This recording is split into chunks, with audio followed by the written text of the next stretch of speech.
Well, a place in the Premier League is estimated to be worth at least £170 million. But for Coventry and Sunderland, it's about more than money. Two clubs that feel they belong in the top flight of English football, given their deep contributions and history in the game. Their goal is to get back to the promised land as soon as possible, but only one can reach Wembley, and a date with destiny against either Sheffield United or Bristol City. Every EFL playoff game live and exclusive to national radio across the Talksport network. We are in, I think, for another fantastic game here this evening. I'm Hugh Wizzacroft alongside Jim Proudfoot and the former England striker Dean Ashton. We discussed Coventry's mood a few moments ago, but what about Sunderland? They've had a long time to contemplate a crack at the playoffs.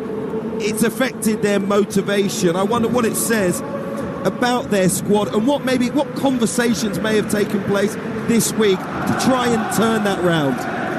Look, it's not a good look. Of course it's not, to come into a game of this magnitude off the back of 5 defeats. I can imagine exactly what's been talked about. A total reset. That has all been forgotten, you know, and this week has just been purely let's focus on this one game. There'll have been lots of probably videos of the great stuff that's happened during the season, clips of where they've been very successful during the season, and can we find that in this sort of game? And they will know that Coventry are certainly better here, and if they can come here and get a very good result to take back to their home patch with Coventry's away. I mean, 5th in home form and 12th away, Coventry. So it's got that feeling that Coventry need to try and win and have a gap as well. What about goals for Sunderland this evening? I think they've scored once in their last 6 games. Wilson Isidore was the man for them in the early part of the season, made a huge splash since arriving from Zenit St. Petersburg, but no goals in his last 13 matches. But there are other threats in this Sunderland team, and they too haven't delivered of late.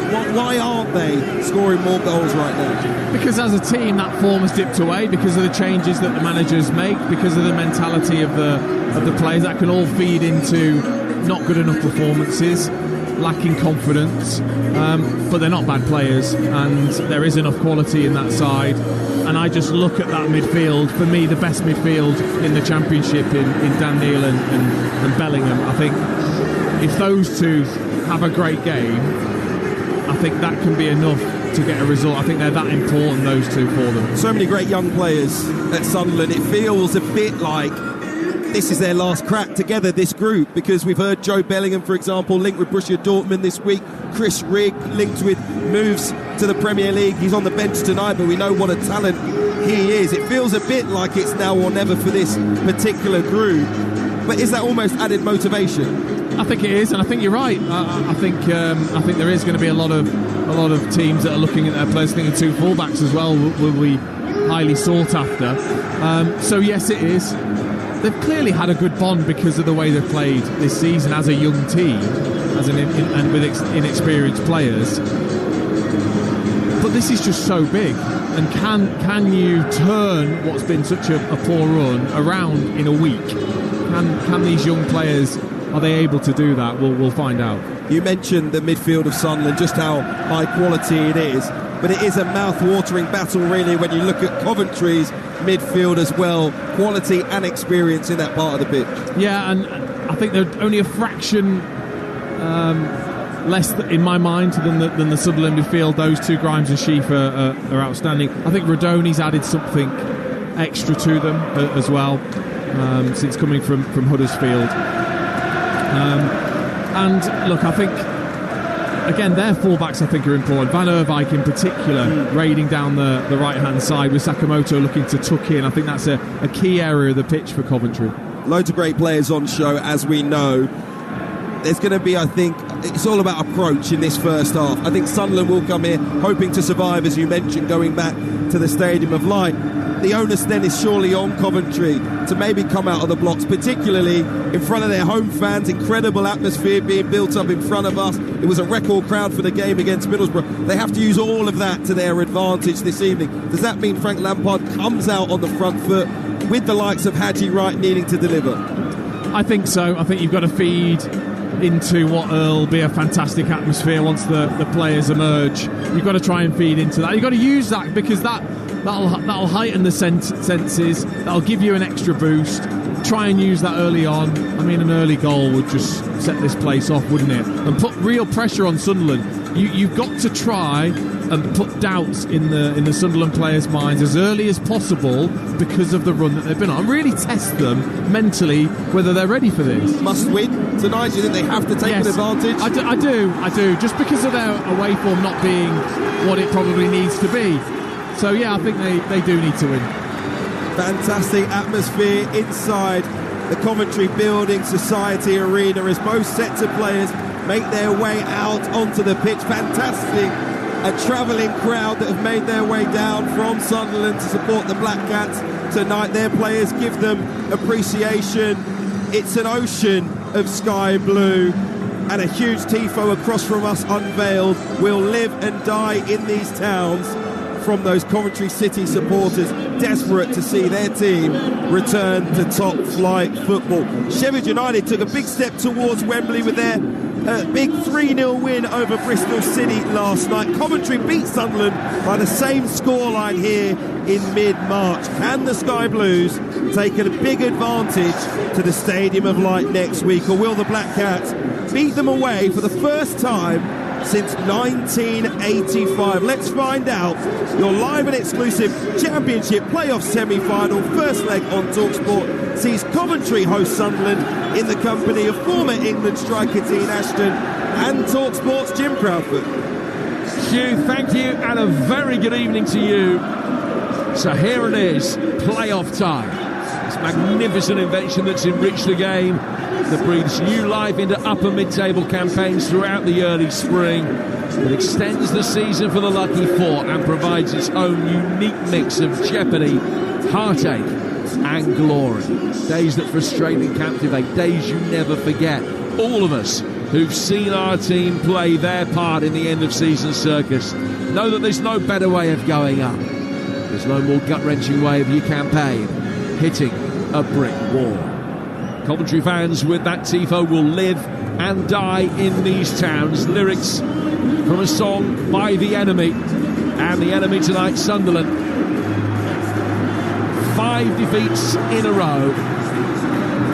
Will they be able to turn things around when they need it most? These are the teams. Wilson in goal for Coventry, Van Ewijk, Thomas, Kitching and De Silva, Grimes and Sheaf, Sakamoto, Radoni and Wright, and Thomas Asante.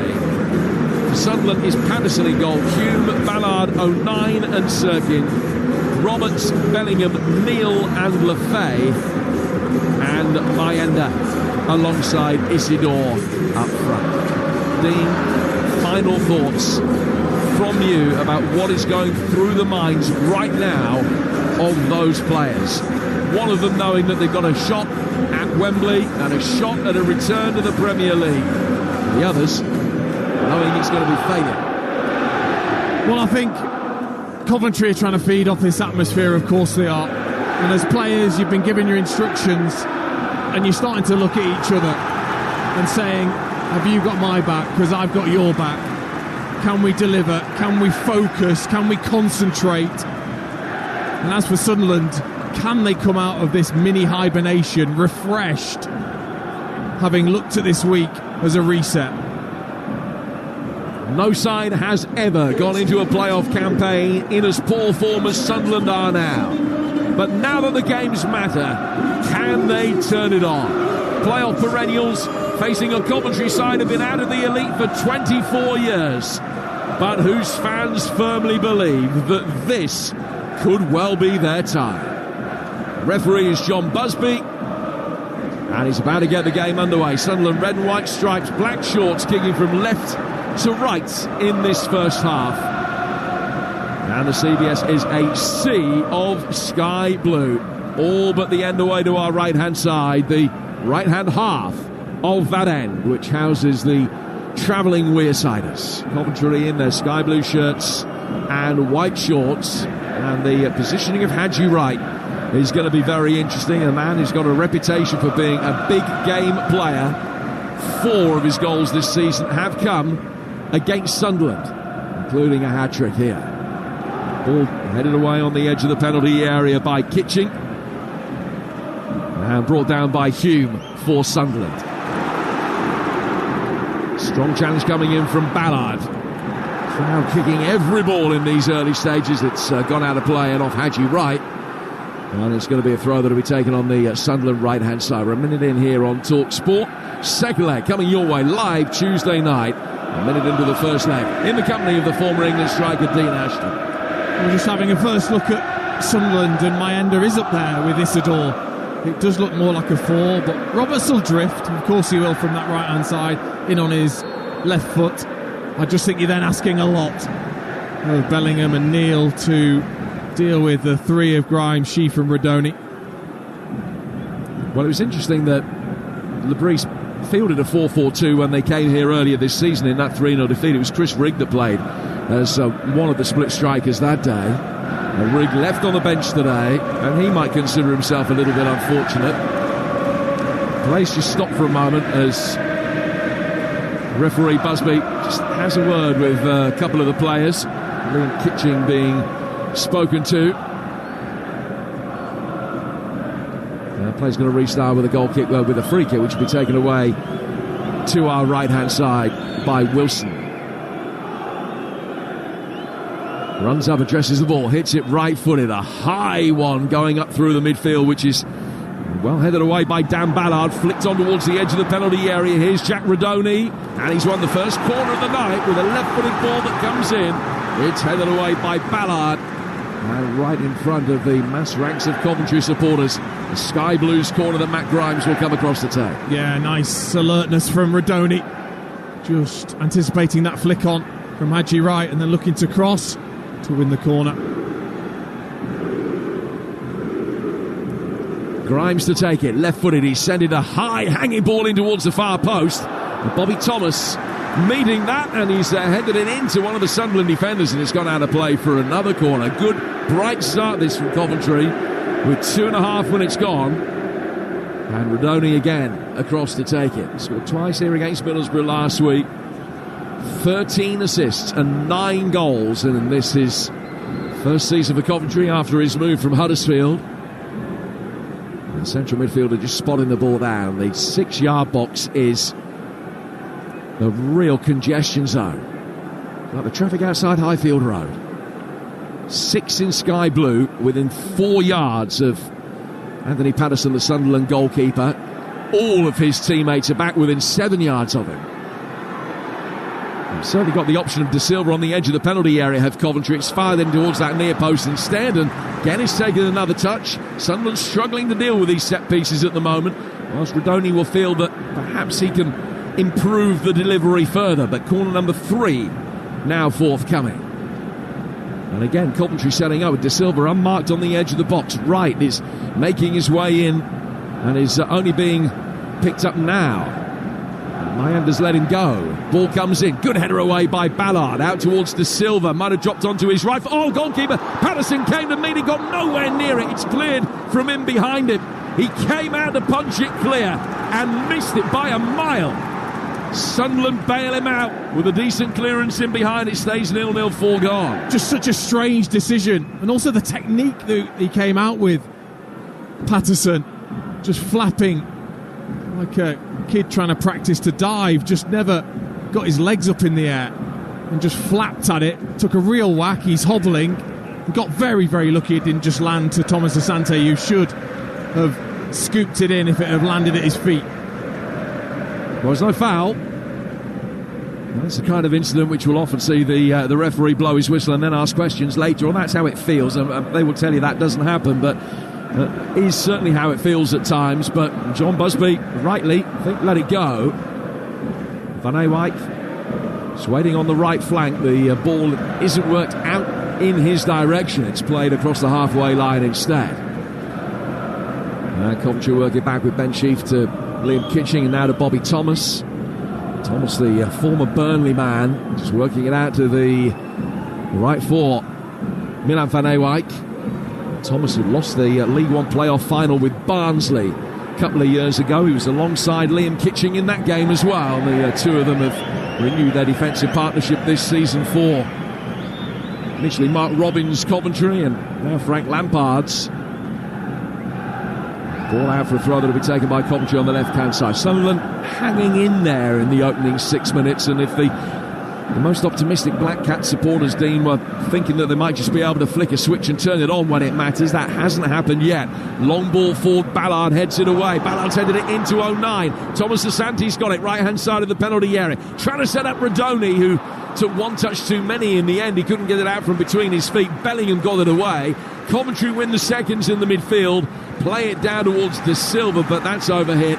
And it goes out of play for a throw that Pat Roberts wants to take quickly, but wanted to take it from the wrong place. He nicked about 10 yards. And so it will come back, and Trey Hume will take that throw. 6.5 gone, 0-0 here in Coventry on Talksport. Dean Ashley. Yeah, just slightly unfortunate there from Ballard heading into the back of 09 that he didn't see behind Thomas Asante, who picked up the ball. I thought he should have taken a shot, to be honest. He was looking for Radoni when I think the early shot was on. It was a tremendous intended pass from Bellingham, the Championship's Young Player of the Year, picking it up on the half-turn and sending a sweeping ball out to the left-hand side. It was just too long for both Sirkin and Lefay. Coventry get it back and work it back towards Wilson. High ball forward from him. Thomas Asante lively again, but beaten to it. Now Bellingham, the 19-year-old, gets his foot on the ball in the midfield and then just flicked it past Grimes, who fouled him. And it's a free kick to Sunderland inside the Coventry half of the centre circle. Excellent, wasn't it, from Bellingham? Again, one of those players that you think you've got it, and then he just stretches out those long legs of his and just chops it away from you to win the foul. Like his brother, plenty of miles on the clock as a teenager. He's approaching 100 games for Sunderland. He's over 100 games in his first-team career, Joe Bellingham. Still only 19. And he's won this free kick, which will give Sunderland the chance to serve it forward towards the edge of the Coventry penalty area. It's a long ball out towards the left-hand side of the box. Just a little bit too long, as it turned out. Well intended by Lefay. The sliding attempt to keep it in on the left-hand side of the penalty area just booted it into the Coventry fans. And he goes out of play for a goal kick. 8 gone, 0-0. Oh, that's a waste. It is from Lefay, because they looked as if they were going to clip it to the right-hand side where there was 6 or 7 players, and then Trey Hume on the opposite side had just made a darting run in behind and was totally free. If Lefay had clipped that towards him, just overhit it. Otherwise that would have been a chance for him to bring it down and fire across the penalty area. Ball headed away by 09.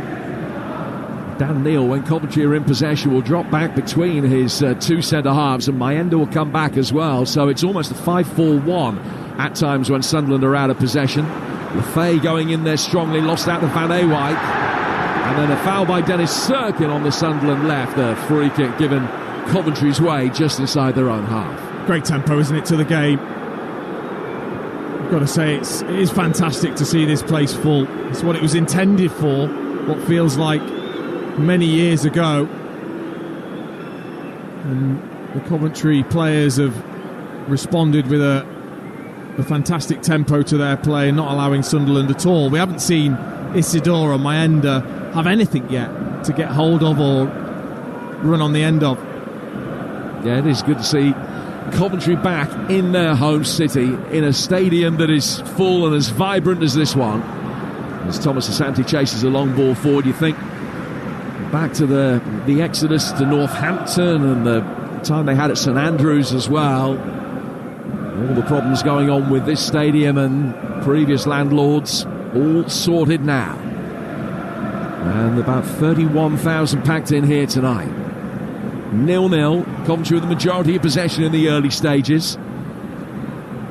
That one little scare for Patterson. Nothing significant really in either penalty area apart from that. Pat Roberts has got it now for Sunderland.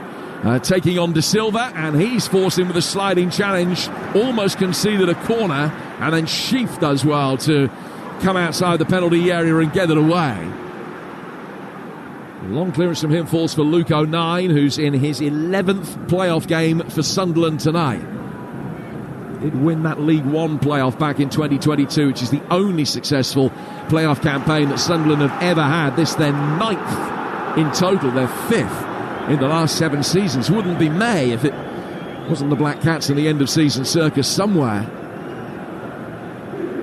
More unhappy memories than happy ones in the playoffs over the years.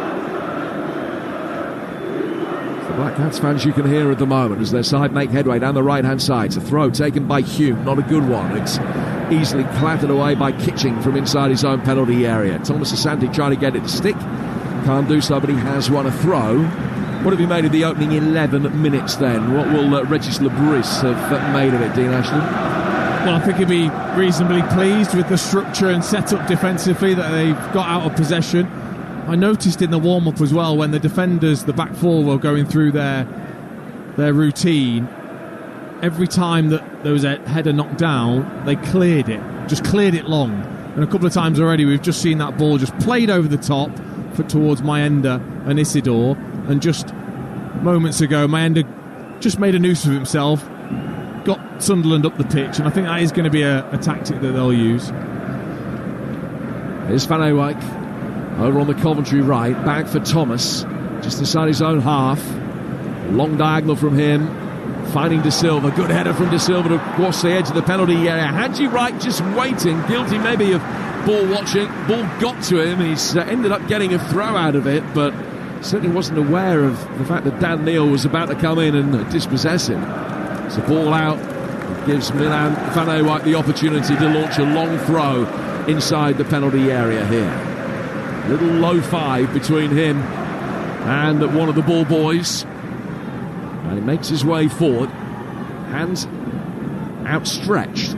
Van Ewijk not happy with the positioning and the setup from his teammates inside that box. Thomas is waiting in the near post area, trying to make life difficult. It's launched in now. Out comes the goalkeeper. That's a much better piece of goalkeeping. Good claim.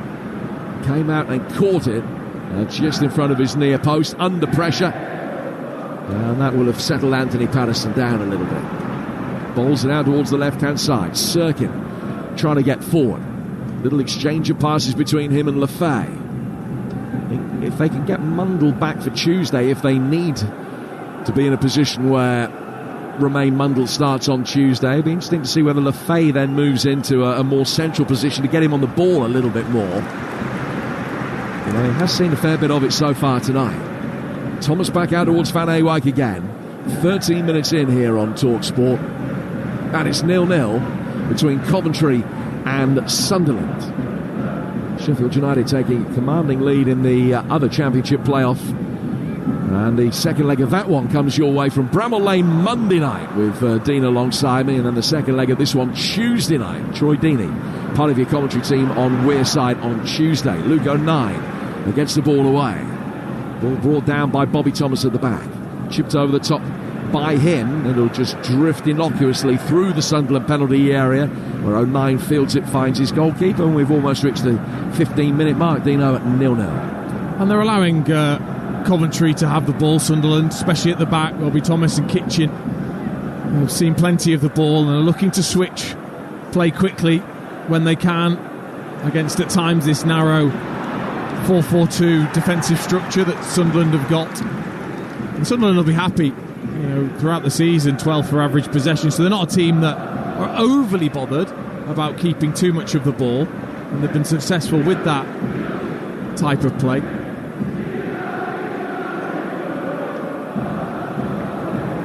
Here's Grimes, who's been a really good addition for Coventry since his move from Swansea. Back from him to Kitching, left-footed, clipped over the top, a straight ball, Thomas Asante. Oh, he's brought it down beautifully. It just ran away from him. And that allowed Sirkin the opportunity to come across and clear his lines on the edge of the penalty area. Then De Silva hasn't been able to keep it in on the left-hand touchline, and it's gone out of play for a throw. That's a pass that they've looked for on a couple of occasions already, Coventry. Just that straight ball pinged over the top for Thomas Asante to try and isolate him against Luke O'Nien. Yeah, it was also really good movement from Thomas Asante, because he drifted as if he wanted to back in towards Ballard, and then just spun away in towards O'Nien, where the space was, and just brought it down well. He just didn't have any support. He just needed somebody closer to him. Isidore Finding Circuit, Sakamoto with the first sliding challenge, Van Ewijk with the second. It's gone out of play for a Sunderland throw. You're listening to Coventry against Sunderland on Kickoff, EFL Live on Talksport with McDonald's. Order McDelivery on the app and get rewards points. 18 plus participating restaurants, delivery fees and terms apply. See mcdonalds.com. Long ball pinged straight out of play from the Sunderland midfield. And a throw that De Silva has taken quickly. 16 minutes played at 0-0. Sunderland this season lost all 3 away games that they played against the other sides that have qualified for the playoffs. In fact, they didn't beat any of the top 8 away from home, taking just 3 points from those 7 games. So just hanging in there suits them nicely. Coventry, a much better side here than they are away, as Dean was saying. Only mid-table form away from home, really, and they've only taken 1 point from their last 5 away games. So Sunderland might feel that a 1-goal defeat tonight is par, there or thereabouts. Certainly any positive result, I think, that they would feel is a feather in their cap, particularly on the back of these 5 straight defeats that have been so much talked about. Sakamoto with a lovely turn. Ball played out towards the right-hand side. Little reverse ball from Rodoni. Cleared, though, by 09 on the edge of his own penalty area. Comes back towards halfway again for Van Ewijk. And Coventry just calming things down. Ball laid back inside the centre circle to Thomas. It's the sheath and out of the right-hand side again. It's very measured, though, isn't it? Considering you've got that atmosphere at the start of the game. Very measured from Coventry. No real zip to the play in terms of that possession that they're keeping. And we talked about Bidwell not starting a De Silva, and I can see what they're trying to do. They're wanting Sheaf or Grimes to drop in to make a back 3, allow De Silva to be really wide, or to drift into that midfield area, just to try and manoeuvre this Sunderland defence, which I've been impressed with their structure so far defensively. Grimes playing it out towards Van Ewijk. Now Sakamoto coming in off the right-hand touchline. It's a good ball from him. Van Ewijk will just try and take it on down the side of the penalty area, and the attempt from Bellingham to shepherd the ball out of play looked as though it was foolhardy for a moment. That he might be dispossessed by Van Ewijk, but Sunderland were able to get it away, and it goes out of play for a throw. You may well have seen on social media this week that the Coventry players, as a part of their bonding, love a game of darts. Sakamoto's never really got involved in that. So he picked up 3 darts the other day, had his first ever go, and he threw a 180. As you do. Of course. God, you sportsmen, you make me sick. You just turn your hands to anything. Very impressive, and sounds like he's played them to me. Every chance, I would suggest. Every chance. Ball is over on the right-hand side with Coventry in possession. We're 18 minutes in. 20% of the way through this first leg at 0-0 here on Talksport. Don't forget, more like Premier League action coming your way. Sunday lunchtime, high noon kickoff. Newcastle against Chelsea, a match which is of crucial importance for Champions League qualification. It's playoff final qualification we're worried about tonight. Sakamoto looking as though he's having his shirt pulled there a little bit, but the referee has actually given the free kick the other way as Sirkin goes to ground. No complaints from the Japanese international, and a free kick that Sunderland will take in their left-back positions. 0-0, 19 gone. Yeah, it just needs to be a little quicker from Coventry. Just a bit too slow in the build-up so far. Thomas Asante, the only one offering anything in behind. Rodoni wants to come short. Sakamoto wants to come short. Haji Wright hasn't looked bright enough yet on this left-hand side. So certainly some improvements needed, I think, from Coventry's perspective. But I think it wouldn't surprise me if last night's result and what happened at Ashton Gate has a slight influence on these players, because you see what it means to make a huge mistake in these sorts of games. Yeah, that game, if you're not aware with what happened, was 0-0 going into pretty much first half stoppage time. Rob Dickey got sent off for Bristol City, and then Sheffield United scored the resulting penalty, went on to get another couple in the second half, win 3-0, and will take a lead which has never been overcome from the first leg in a championship playoff semi-final. It has in other divisions. Ball is with Kitching. Kitching laying it back for Bobby Thomas.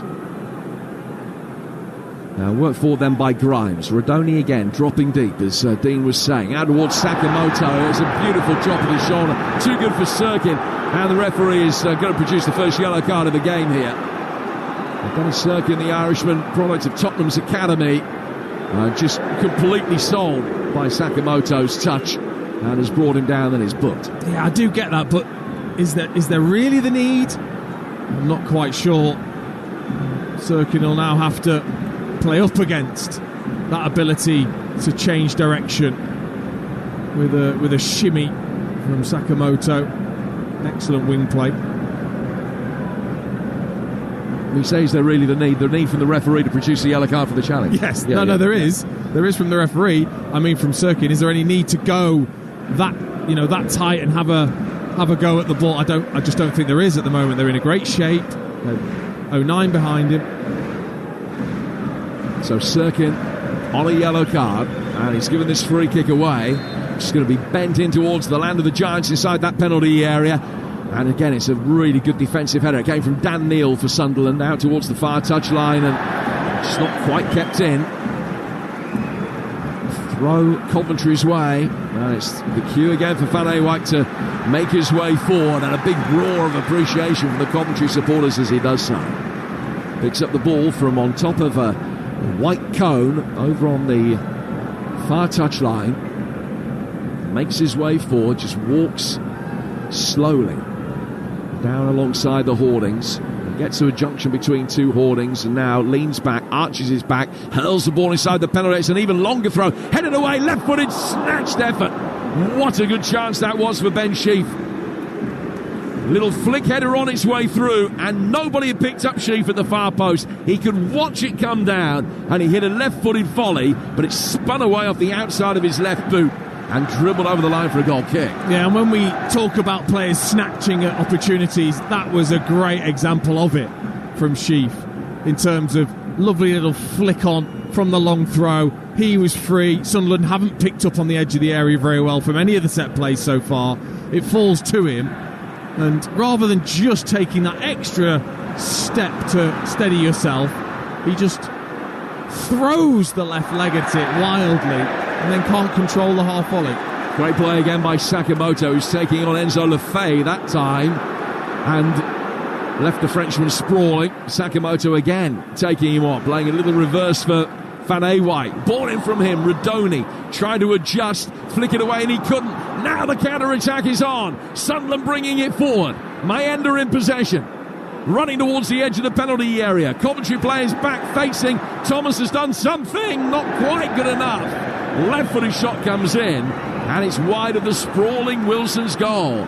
That is where the Black Cats are hoping for joy. That is a warning for Coventry. That is exactly what Reggie Libris has been after. It's why he set the team up in this manner, that when they do win the ball back, they've got Mayenda and Isidore, the pace that they have got on the break. Lovely dribbling ability from Mayenda just to keep things moving. He was waiting for Isidore's run. He was tracked very well from Bobby Thomas, and then when he cut back inside, a little bit of luck as it just ricocheted his way and then dragged the shot 3 or 4 yards wide, and probably tired at the end of it after a long busting run. Bellingham with a long ball over the top, and it really was just get it out of harm's way. He goes all the way through to the Coventry goalkeeper Wilson. Mayenda, the only Sunderland player that has scored in the last 6 games, netted at Bristol City in one of the run of 5 successive defeats, and they've now gone 620 minutes with just the 1 goal. So 10 hours and 20 minutes of play. Just that Mayenda goal at Bristol City to show for that in front of goal for the Black Cats.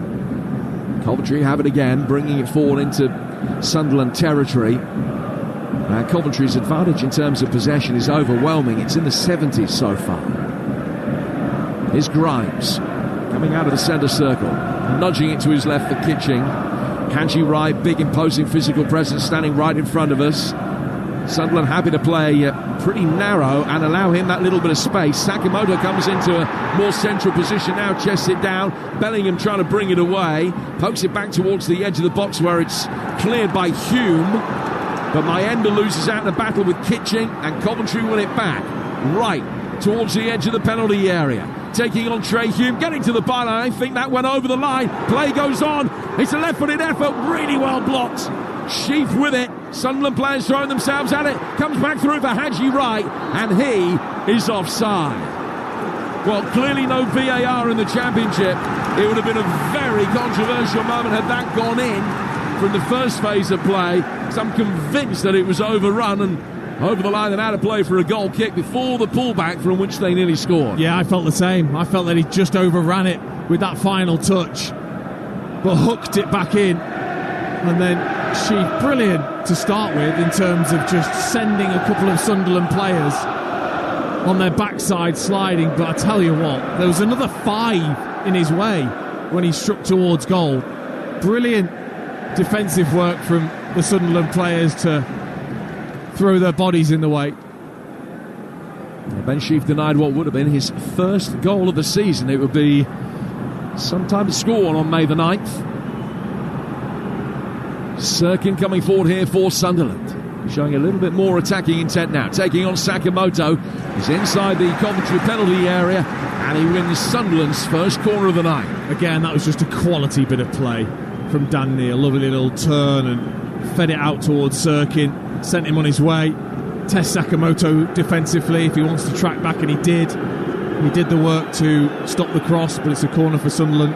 They're talking about the number of miles on the clock for the inexperienced Sunderland players. Dan Neil could end the season only 3 games short of 200 for Sunderland. He's still only 21. Corner to be taken on the Sunderland left. It's the Arsenal setup, if you will, with 4 or 5 making their way in from behind the back post. Swung into that dangerous area. Coventry got first contact on it inside the box, and then it'll be cleared down the left-hand touchline just to get the ball clear. Van Ewijk only being able to pick out Dan Neil. Neil's ball forward. Sirkin again down the Sunderland left. Neil's covered a lot of ground really quickly, trying to turn back inside the box, but it's really well defended. And out comes Wilson to pounce on the loose ball. Excellent play all round. Yeah, it was brilliant defensive work from Grimes. Just found that gap and made sure that he filled it, because Van Ewijk was out of position. Thomas had come across. Grimes saw the space, went in there, spotted the danger, came across. Dan Neil with a good bit of skill, but he read it and got his body in the way. 27 minutes gone, and it's Coventry 0, Sunderland 0. Here's Haji Wright.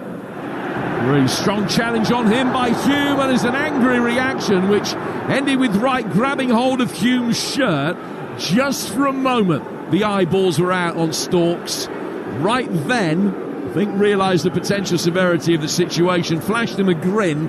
That calmed everything down, and referee Busby just has a little word, but no need for any further action. No, it was a shirt pull, push, cuddle was basically what ended up. Coventry have got it. High ball over the top. Thomas Asante, who's had a lively start of the game, just trying to roll past Dan Ballard, who's gone down, and he's got a sore shoulder. I don't know whether Thomas Asante, in rolling Ballard, fell onto his shoulder, or whether it's an impact injury. Yes, and it was the impact. It was slightly naughty, that, from Thomas Asante, because he wasn't going to win the ball. Ballard stooped slightly to head it away, and Thomas Asante just saw that opportunity to sort of barge in, elbows slightly high, and sort of caught Ballard on the shoulder and on the neck. And he'll have known what he was doing there. There was an opportunity to sort of barge into Ballard. I just wonder whether he put his hand down to try and break his fall and potentially just tweak the ligaments in his shoulder as his momentum then took him further on. Maybe it's just the full weight of Thomas Asante coming down, but as you say, either way it's going to hurt. Yes. Yeah. It's been a good battle between those two. Thomas Asante choosing to stay on Ballard rather than 09. A sporting handshake between the two players as well. Ballard and Thomas Asante. Dan Ballard's okay. He was really good in the playoffs for Blackpool a couple of years ago in a loan spell from Arsenal. There's a fair bit of playoff experience sprinkled amongst these players, but not all of it good. Ball on the right-hand side with Mayenda for Sunderland, who's been relatively quiet. Just that one side of goal. He's trying to find his way past the Silva here. He can't do so. Coventry will play out from the back with Haji Wright. 0-0. 30 minutes gone. A beautiful West Midlands night. Not a cloud in the sky. The moon rising above the standover on the far touchline, but it's still, the sky is azure blue. Just a gorgeous spring evening. Here's Van Ewijk. Now Jack Redoni. Redoni controlling the ball. Tall, elegant, blonde-haired midfielder. Just turning away from the challenge of Lafay. Playing it back towards Kitching. Worked forward by Sheaf, Sakamoto, Redoni, Van Ewijk to his right-hand side. First time ball in. Might have come close to right, had O'Neill not headed it away. Comes back towards the edge of the penalty area again, and Sunderland can clear with Dan Neal. And it bounces once and then over the line out of play for a Coventry throw inside their own half. But that was much better from Coventry in terms of the pace of the play. I think there was 3 one-touch passes in that move to just open up a bit of space. Much harder to defend against, with good movement and quality on the passes. And a decent delivery inside the penalty area as well. They are the side who've scored more goals from crosses and from headers than any other team in the 92 this season. It's very much their MO. Bobby Thomas trying to slide the ball forward from the back. It's ricocheted off a Sunderland player. Isidore then chasing, but Thomas was always going to get to the loose ball first. And play it back to his goalkeeper. Out from him to Grimes. High ball over the top, bounces straight into the hands of Patterson at the other end. I just wonder at what stage, we talked about the home advantage and how we feel that Coventry probably need to garner a first leg lead here for that to be par. So at what stage does Frank Lampard decide that he's got to tell his side to be a little bit more attacking and a little bit more forthright on the front foot? I don't think that's yet. He'll want better tempo to their play when they're in possession, because the way that Sunderland are set up, 4-4-2 and very, very deep when out of possession, you're not just going to play your way through. Hume with a high ball forward here. Van Ewijk has done well. He's just watched Lafay's run and the ball goes through to the goalkeeper. Wilson, who was only recalled for the last game of the league season. Coventry have had 3 different goalkeepers over the course of the season. Brad Collins, who started 6 of the last 7 games, and Oliver Dovin, the Swedish international, who's out for the foreseeable future with an ACL problem. Well, it is Wilson, who was at Sunderland as a youngster but didn't play for the first team, who's got the nod for the playoffs. And indeed, on the bench for the Black Cats, a former Coventry goalkeeper, Simon Moore. Coventry able to bring the ball forward. James Maddison's here tonight, cheering on his hometown club. Maddison's Tottenham without James himself because of injury in the Europa League final. You'll hear it against Manchester United live from Bilbao a week on Wednesday, on May the 21st, the date for your diary. Throw taken short this time by Van Ewijk. Sunderland has switched off for that. Sakamoto clipping it in. Patterson got enough on it. Just some fingers under pressure from Wright to guide it away and out of play for a corner. Nice and bright from Van Ewijk. Just spotting that Sunderland had set themselves up defensively, expecting that long throw, and then just a short throw to Sakamoto. Patterson much better after that early flap that he attempted. He's calmed himself, and that was good goalkeeping. Grimes is going to take this corner on the Coventry City left. High, deep one towards the edge of the 6-yard box. That's easily cleared. Sakamoto first to the loose ball, though. Near the edge of the box, clipping it back in left-footed. That one also easily headed away by Bellingham. Comes back down to Grimes once more on the edge of the box. A little reverse ball from him. Redoni across the edge of the penalty area when most of the attacking options were ahead of him. Mayenda will then try and bring it forward, but was brilliantly stopped by Grimes, who then wins the seconds as well. and on the slide can divert it all the way back for his goalkeeper, Wilson. It's easy to see why he has already become such a popular figure here. Yeah, that was excellent, wasn't it? Because if he mistimes that, Mayenda's away, and he can look for his striking partner, Isidore, in a 2v2. So he had to make sure it was excellent. Sliding challenge. Sakimoto in possession, 0-0 here in Coventry tonight here on Talksport. Radoni looking for Haji Wright, who's gravitated out towards the right flank this time. And a sliding challenge puts the ball out of play. He's had one of those nights where he's flitted in and out of the game, but he's had a season where he's kind of flitted in and out of games really. Has this reputation for being a big game player, able to raise the stakes when it really matters, and we saw that, you and I, firsthand in that extraordinary FA Cup quarter-final at Molineux last year. And he's waiting here inside the 6-yard box. Van Ewijk to try and launch another long throw inside the penalty area. Good distance on this one as well. Headed away by Dennis Sirkin. Left-footed volley screaming over the bar. It was really well struck, but never likely to trouble Patterson from Grimes' left-footed effort. That would have been seriously spectacular if Grimes was able to control that volley out of the sky on the target. He couldn't. He caught too much of it. It raced over the top of the crossbar. He's reached a Championship playoff final before in his Swansea days. Matt Grimes, not one that he won. Here's Mayenda for Sunderland. Really well dealt with, an angry reaction from him as he gets back to his feet. It's just strong defending from Liam Kitching. Mayenda got up and he grabbed hold of his shirt. And Kitching just didn't even look at him. Just impassable. Yeah, Kitching just, as Mayenda went to ground and started to get up, just kind of held him on the floor for a split second just to wind him up. It worked. It worked, yeah. Didn't take much, did it? There's Van Ewijk. No, he bit. Bellingham playing it forward. Beautifully brought down by Isidore. High ball over the top from him. Roberts chasing after it. Pat Roberts, a player whose name we've hardly mentioned so far. De Silva has beaten him this time and bringing it forward. Dan Neil forced to come across, and Trey Hume, I beg your pardon, forced to come across. It's come off.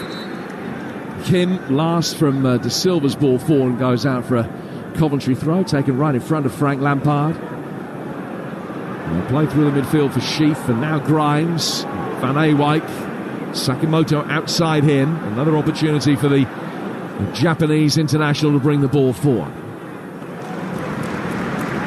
Grimes, Thomas, Sakimoto waiting again. Faced up by Lefay. Ball almost comes to a standstill. Everybody waiting for a delivery, which wasn't forthcoming. It's played back instead. Chipped out towards the right-hand side once more by Grimes for Sakimoto. Always looking to get a left-footed in-swinging delivery in. All find Van Ewijk on the overlap. It's the latter that time. And his cross is headed away by Bellingham for Coventry's fifth corner of the night, 0-0. Well, they are working incredibly hard to try and create these moments out wide, Coventry, with good interplay, good movement. And Sunderland so far just keeping them at bay, but you just wonder whether eventually one of these set plays is going to be their undoing. Kitching, Wright and Sheaf all waiting in the far post area. Grimes not too far away. Thomas Asante standing right in front of goalkeeper Patterson. Now this time Bobby Thomas is waiting on the edge of the penalty area. He's going to be making a run in from deep here, and Mayenda's keeping an eye on him. So too is Luke O'Nien. Can they get the delivery right here, Coventry? Thomas barreling straight into O'Nien, and even before the ball got to the edge of the 6-yard box, the whistle had gone. But Thomas always likely to make that early run, and O'Nien was watching him, and he just stepped in front of him, and he absolutely whacked him over out of his way. Yeah. It's almost as if the referee, John Busby, was waiting for it. You know, he could see that it was going to happen with how quickly he blew the whistle. And they survive another set play, Sunderland. And they've survived the opening 40 minutes so far with very few undue alarms, Dean. Yeah, I mean, there's only been one shot on target between the two sides in this first half. It has been reasonably cagey, definitely from Sunderland, as you'd expect. Possession 78-22 at the moment in Coventry's favour. The Black Cats still waiting for their first shot on target, as Dean was saying, but might it come from this? They've won a free kick, which is about 10 yards outside the box. And Lefay, Roberts and O'Nien are the players that are standing over this for Sunderland. Luke O'Nien, just putting his two penneth in, was never likely to be the man to hit it. And it looks as though it's going to be Lefay. Coventry are lining up a four-man wall. This is in a great position for him. It is. And he's a talent, Lefay. He showed as soon as he got into the red and white of Sunderland's strip that he is a super talent. Yeah, player on loan from Roma. He's played in the Europa League this season. He's worked it short, actually, and a right-footed deflected effort is headed away. Everybody expected a direct shot. It was just worked square across the edge of the box. And then Sunderland in then bringing it forward, run out of room on the right-hand side. Lefay crossed it in, wants it to have gone over the line and out of play for a goal kick. Well, it was a clever set play, there's no doubt about that. Lefay into Roberts and then just cutting it along the penalty area for Trey Hume. No disrespect to Trey Hume, a very gifted technical player, but I don't understand how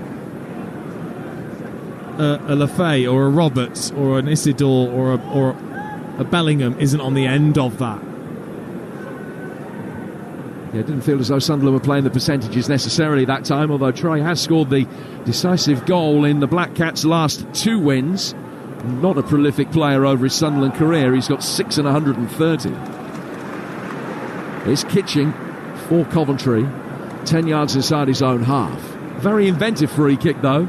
If you're of a certain age, then Coventry were associated with inventive free kicks, back with the famous, and I know that your eyes are going to glaze over when I'm talking about this, because it's going to sail over your head, but Ernie Hunt and Willie Carr from the early 70s with a little Willie Carr flick on the edge of the penalty area, donkey kick that Ernie Hunt then volleyed in. And they played that on Match of the Day probably every week for about 15 years. Can't believe you doubted me. Here's Sakamoto. You can unglaze your eyes now. Sakamoto towards the corner of the penalty area. And play back down the right-hand side for Van Ewijk. 0-0. A little drop of the shoulder and a good challenge on Sheaf. No, referee says it's a foul. It was Isidore's challenge. And a free kick to Coventry, wider than the one that Sunderland had a couple of minutes ago, but a similar distance outside the penalty area. This isn't in a position because of the angle for a direct shot. Ben Sheaf's going to go across to take it. Only one man in the wall. 5 in sky blue inside the penalty area. And everybody for Sunderland back, as you would expect. It's a tale of set pieces laid in this half. And Sunderland's well-intentioned but not quite executed well enough. What will Coventry be able to do here? Thomas standing in a deliberately offside position, the tallest man on the field at the far post. Grimes, who he towers over, is in just behind him. Right-footed delivery comes towards the near post for Hadji Wright's flick header, and it sails well over the bar. Yeah, it would have been a fantastic header if he'd have pulled it off with the delivery, had the pace on it, and he just gets ahead of his marker, and it needs just a nice glancing touch downwards, and instead just gets too much of the meat of the forehead on it to skim it over the top. Into the last minute of the first half, and not expecting too much stoppage time to be added. Certainly no more than 2. It might not even be that. And Patterson just taking his time about restarting play with this goal kick here, hoping to help his side get through to half-time at 0-0. Ballard then plays it back to his goalkeeper after the initial clearance got the halfway and was headed back. Much more distance on the second one, and Thomas is on the end of that to knock it away. The former Burnley man has then got a chase after a ball that's intended for Isidore, and he got it on the half volley and whacked it away out of play into the Coventry supporters on the far side from us for a throw, which will be taken on that Sunderland left. And the fourth official, James Linnington, has the numbers ball in his hand, and just the one additional minute is necessary. I've been impressed with the defensive display of Sunderland. I think they've They've got it absolutely spot on at the moment, and actually it's been pretty flat for a lot of the half in here, considering it's packed. Yeah, absolutely. There's the crowd noise is a murmur rather than... Yeah, I mean, they've ruined the game, haven't they? Ultimately, Sunderland, in the way that they've defended, and then the clearances have just been whacked forwards. And they're not trying to play; they're just out of harm's way. Reset. Let Coventry come again. First half nearly up. It's going to be a throw over on that far touchline that Van Ewijk will take, and in fact he might not even be allowed to take it. Hurls it back to his goalkeeper, and here's one with the last touch of the first half, in which Sunderland had done really well to negate the attacking threat of Coventry. The Sky Blues fans were expecting them to race out of the traps. That wasn't how it's materialised. A better performance from Sunderland tonight than we've seen from them over the last month or so. Half-time in the first leg of the playoff semi-final. It's still Coventry 0, Sunderland 0. Well, Sunderland haven't won away at Coventry in 40 years, and although that doesn't look like changing tonight, they've done exactly what they've needed to do so far. They've taken the sting out of the atmosphere, they've frustrated Coventry, who started brightly but have failed to carve out a single decisive chance. It's all very tense at the CBS. We haven't had a lot of goal-mouth action, but maybe that's exactly what the Black Cats want. Dean Ashton alongside Jim Proudfoot and myself. That's not what we expected from Coventry. They had to make home advantage count tonight, and I'm sure Frank Lampard is going to give them a bit of a talking to there, because they're patient, and then they just lose the patience completely, send a hopeful long ball in or a diagonal, and it all breaks down. If you're going to have, which they have, 75% possession, when you get to the final third, you need to deliver something more. What is this all down to? Is it just because of how Sunderland have managed to stop them? Yeah, I think they're frustrated. I think it's a little bit of impatience from the Coventry players. And when they have moved the ball a little bit quicker, they've created a few moments out wide and got themselves some set plays because of it. But it's been pretty flat, and they've not been a threat. That's been the worrying part so far in that first half, is they've not been enough of a threat. Thomas Asante has been very isolated up there. I haven't really seen Radoni getting close to him, supporting him, or the wide players getting closer or making runs in behind. It's all in front of Sunderland. And look, Sunderland, this isn't a time of the season. These aren't the matches where you have to worry as a manager about appeasing the fans and whether they're going to enjoy the game with the style of football. Who cares? It's knockout football. So they've come here, they've ruined the game effectively, and they're happy with that. And they're looking for a counter-attack if they get it. If not, they're happy with a 0-0. The only thing I'd say about Sunderland is they can't chase the ball all night. 24% possession in the first half. Eventually that will tell in the latter stages. You're away from home. You're going to have to offer something a little bit more. But actually, I think they might be able to disrupt Coventry even more with an extra body in midfield, because all that possession comes from the fact that Maenda and Isidore are pushed a little bit higher up. We've seen nothing from those two, really, so what's the point? You might as well bring on someone like Chris Rigg in the midfield, and actually you might get a little bit more possession, and who knows, nick the goal, nick the chance. That means you return to the Stadium of Light with an advantage, unbelievably. Yeah, but I think that'll be in his mind, but later on in the game. I think he'll want to just continue to play this way, frustrate, deny Coventry, good goal-scoring opportunities, and then later on in the game, if you want to bring on the likes of Rigg to just give yourself that extra man in midfield, then fine. At the moment, if I'm a Sunderland fan and I'm watching this in the first leg away from home, I'm happy. I'm comfortable with that. It's all a bit safe. That's the word that I'd say. It's all a bit safe from Coventry City. They strike me tonight as a team who's almost like, well, we're not losing the tie. And as long as we're not behind in the tie, there's nothing to panic about. There's 3 halves of football left to play. But that's not how they should see their home leg. Sunderland should have been afraid coming here this evening. And there's none of that. And it's now killed the atmosphere. It's gone completely flat. They have to give this crowd something to cheer about, something to gravitate towards, so that in that second half, maybe they can be the 12th man and push them towards victory. it's all a bit wet. It's all a bit timid. Yeah, it is. It is. He's safe, like you said, and they've let them off at the moment. You know, they've let them off. This, you know, we talked about the terrible run that Sunderland have been on. You think that maybe confidence is frayed, but they've not been tested. They've not had to really look at each other at any moment. You know, the supporters are getting pumped up when Van Erwijk goes over to take a long throw. They're ready. They're absolutely ready to get behind the team as soon as there's momentum and crosses flying into. There just hasn't been it yet. It's been pretty disappointing from Coventry. Sunderland doing exactly what they need to do so far. I wonder if Regis Lebris will just be saying more of the same. We'll change things later on. That's the view of Dean Ashton. But I wonder what Frank Lampard will be telling his side, because they need to add an extra dimension if they're to get a vital first leg lead in the Championship semi-final. Goalless at the break between Coventry and Sunderland. The second half on the way. And by the way, tomorrow night on Talksport we'll bring you live world title boxing. Lee Wood takes on Northern Ireland's Anthony Cassese for his IBO World Featherweight crown at Nottingham's Motorpoint Arena. Adam Cattrall and Gareth A. Davis will be your hosts. Spencer Oliver and John Rawling on commentary duty. The coverage begins at 9 p.m. on Talksport and the Talksport Boxing YouTube channel. Now, ahead of the fight, Lee Wood has told White and Jordan that he believes he can stop his opponent. I'm not being clever predicting things, but the way we approach each fight, we can pretty much, as long as I bang everything right, I pretty much know how the fight's going to go. Same with this fight. Like I just said, I'm expecting a really hard fight, but the way we're preparing and approaching this fight, I can see myself getting them out of there, and I just need to make sure I nail every moment like we have been in the gym, and I'll get it done. That was a look at the latest boxing action on Talksport with our friends at DAZN.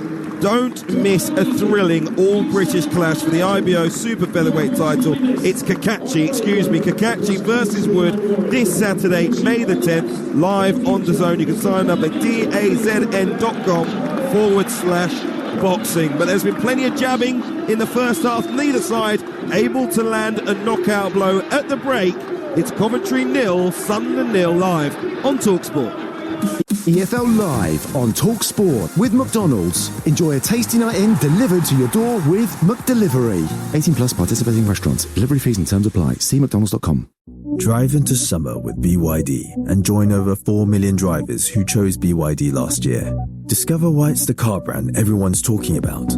At the BYD Summer Sales Event, enjoy 0% finance across the full BYD range, plus up to an extra £1,000 off when you place your order by 19th of May. Summer starts with BYD. Don't miss it. Book your test drive at byd.com/UK. T's and C's apply. Valid over 36 months. Minimum 40% deposit. Put this idea at you. You may have paid too much tax. If you've spent money on tools, travel or food for work, Rift can help work out what you're owed and get a refund bouncing back to you. In fact, on average, Rift get their customers $3,000 back. Not bad, eh? Let's get the ball rolling. Search Rift Tax Refunds. I'm like a rubber ball, like I'm bouncing. Come on, search Rift Tax Refunds today. Have you ever wondered what becoming a lotto millionaire sounds like? You want to sit down? I can confirm that you have won £1 million indeed.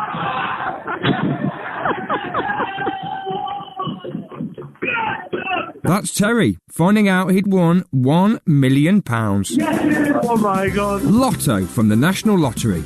Will you be the next millionaire? Rules and procedures apply. Players must be 18 or over. Ah, cricket. The unmistakable sound of leather on willow. Absolute beauty. Fireworks. Let's go the distance. Power ballads. And T-shirt cannons. What a catch. Vitality Blast is back with the biggest local rivalries. Cartwheeling stumps. And sixes in the sun. Oh, wonderful technique. Have a blast with men's and women's T20 cricket starting 29th of May. Search Vitality Blast to get your tickets now. Whatever kind of football fan you are, Talksport and the Coral Daily Download are here for it to celebrate the fans every day. Whether you're a front row seater or a prawn sandwich eater, a half and half scarf wearer or a lifelong faithful torchbearer, a retro shirt for every game or bare-chested, even in the rain. For all the latest latest news, reaction and odds this season, don't miss the Coral Daily Download. Every morning from 6 on Talksport. With Coral, we're here for the fans. 18 plus, gambleaware.org. On 1089 and 1053 medium wave, on DAB, online and on your smart speaker. What a goal! Kick off the EFL playoffs live on Talksport. So here it is, playoff time. All inside the penalty, it's an even longer throw. Headed away, left-footed, snatched effort. What a good chance that was for Ben Sheaf. He just throws the left leg at it wildly. Now the counter-attack is on. Sunderland bringing it forward. Mayenda in possession, running towards the edge of the penalty area. Coventry players back facing. Thomas has done something, not quite good enough. That is exactly what Reggie Libris has been after. It's why he set the team up in this manner. Nothing between Coventry and Sunderland at the break at the CBS Arena in your live and exclusive Championship playoff semi-final first leg. Ben Sheaf could have done better with a couple of chances, wasn't able to hit the target. We've seen nothing of the main goal threats, Wilson, Isidore and Haji Wright on either side, either end of the pitch, and to be perfectly honest, it has disappointed slightly. We are hoping the second half can deliver much, much more, particularly all of these Sky Blues fans inside the stadium who've come here in an expectant mood. The minimum they've wanted from their side is a really good performance. They're hoping to take an advantage to the Stadium of Light. So far, they've got neither. The second 45 minutes with Jim Proudfoot and Dean Ashton coming for you very, very shortly indeed. A reminder, all of the EFL playoff matches are live and exclusive on your home of the EFL. That's us, the Talksport Network. Tomorrow we will have two exclusive playoff games on Talksport 2. 12:30, Leyton Orient hosting Stockport. Notts County face AFC Wimbledon. That one's an 8 p.m. kickoff. 8 p.m. kickoff for that one. On Sunday, both games also on Talksport 2. In League 2, it's Chesterfield against Walsall. 6:30 p.m. for Wickham against Charlton. And of course, remember, we will have the second legs live for you. It's Monday night. Sheffield United with a 3-goal advantage over Bristol City. That's live and exclusive on Talksport. Adrian Durham, Jim Proudfoot and Dean Ashton with you for that one. Tuesday night we'll be at the Stadium of Light for the second leg of this game, and Sunderland host Coventry. Troy Deeney, part of your commentary team for that one as well. A long way to go, and of course we'll have all three finals live from Wembley as well on the next bank holiday weekend. Fans just about beginning to come back to their seats inside the CBS Arena. Jim Proudfoot alongside me, as is Dean Ashton, the former England striker. Interestingly, the Sunderland players, Dean, have been out the entire time warming up. Just emerging are the Coventry substitutes to begin their second half warm-up. Does that mean that Frank Lampard had a little bit more detail to give over, and does that mean that maybe he feels his substitutes will be more important? Does it mean anything at all? I think it's a good observation. I think maybe that, yeah, he would want the substitutions in on what he wants to say at half-time. And then again, you know, the fitness coaches might just take the lead on that also. But I think, you know, the substitutes could have a big say in what happens, because I think this is going to go down to the last 20 minutes and who really gambles on wanting to take a lead into the second leg, because I don't see Sunderland changing at all really at the start of the second half.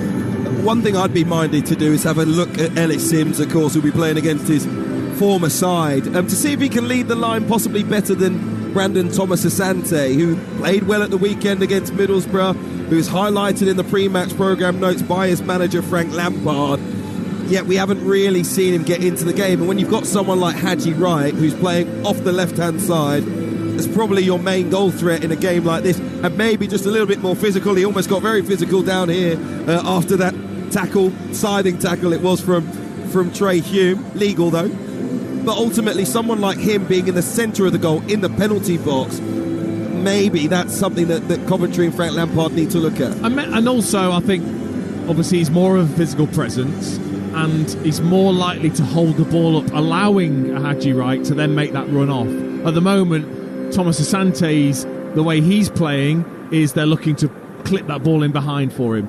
Well, then Haji Wright isn't going to play off him. So maybe Sims coming on could just give that dimension that Haji Wright or Sakamoto or Rodoni can wait for that ball to be held up and then join in from that position. Thomas Asante isn't necessarily doing that. There's nothing really in behind for Coventry. No, it's just him. It's just him. But there's no space to put the ball into. That defensive line from Sunderland's dropping off really well marshalled by Dan Ballard back there, who came in to start this evening. That means you need more creativity to carve that chance out. We haven't seen that from the likes of Redoni, Sakamoto as well. You know, there are so many players you can pick out and say we need a little bit more in that Coventry team. I always think when you're playing up against a side that's going to sit there, you need unselfish runs. So runs where you know you probably won't get the ball, but you're having to do it to try and take defenders away, to try and displace that defensive unit. There hasn't been enough of that. There hasn't been enough unselfish running from the attacking players to upset them. It's been comfortable for them. They'll be more than happy. Do you think it will be in the mind possibly of Regis Lebris, if this game stays exactly the same, that he might be able to nick a win, or will he think, do you know what, I didn't come here to entertain, a goal a straw is absolutely fine with me? Oh, absolutely, yeah. The way they played in that first half, 0-0, is absolutely satisfactory. I think it's, it'd be a massive bonus, a bit of a dream really to go back home with a 1-0 lead. It's going to take a lot, like you said, fatigue is definitely going to play a factor with the way that they're playing. Second half is one for the fans as well, I think. I wonder what they've been saying down on the concourse. They've got to give something here tonight as well, don't they? And that's exactly what Frank Lampard asked for. You've been out there. How much of a difference can the home crowd make in a game like this, which is tight, which is tense, where there's pressure on every single player? They can really help when it starts to slow the game, and players need that to pick themselves up, to pick the tempo up. Also, I just think, I know it's a really small point, and the long throws have been great, but they take so long to set it all up. Everything's really slow. There's nothing quick. There's no quick free kicks. There's no quick throw-ins. It's all really deliberate and quite slow. That doesn't help things. It's been way too safe from Coventry in that first half. Will they take some risks to try and take an advantage out of this first leg away to the Stadium of Light? I'm sure Regis Lebris and Sunderland will be the happier, but it's goalless at the break. The second half live and exclusive on Talksport with the former England striker Dean Ashton and Talksport's Jim Proudfoot. Well, they've been playing music throughout the half-time interval from well-known Coventry acts, including the specials, the Fun Boy 3. One of the songs we heard, It Ain't What You Do, It's the Way That You Do It. Well, Terry Hall got that one wrong when it comes to playoff football, because it's what you do, not the way that you do it. And the bottom line is that Sunderland will be delighted. They haven't come here to entertain. They've come here to get to Wembley. And they'll be very happy with the platform that has been laid down. We're back underway. Coventry kicking from left to right in their sky blue shirts and white shorts. And in possession with Ben Sheaf just losing out. A really strong play from Joe Bellingham right in front of us. And he has ended up winning a throw, and he earns a round of applause from his manager as well, Regis Lebris, who took over last summer. Actually fought a relegation campaign with Lorient in France last year, which he lost, and was excused of his duties after that. Came to Sunderland and has led them to their best finish for 8 years. But they want more than merely that.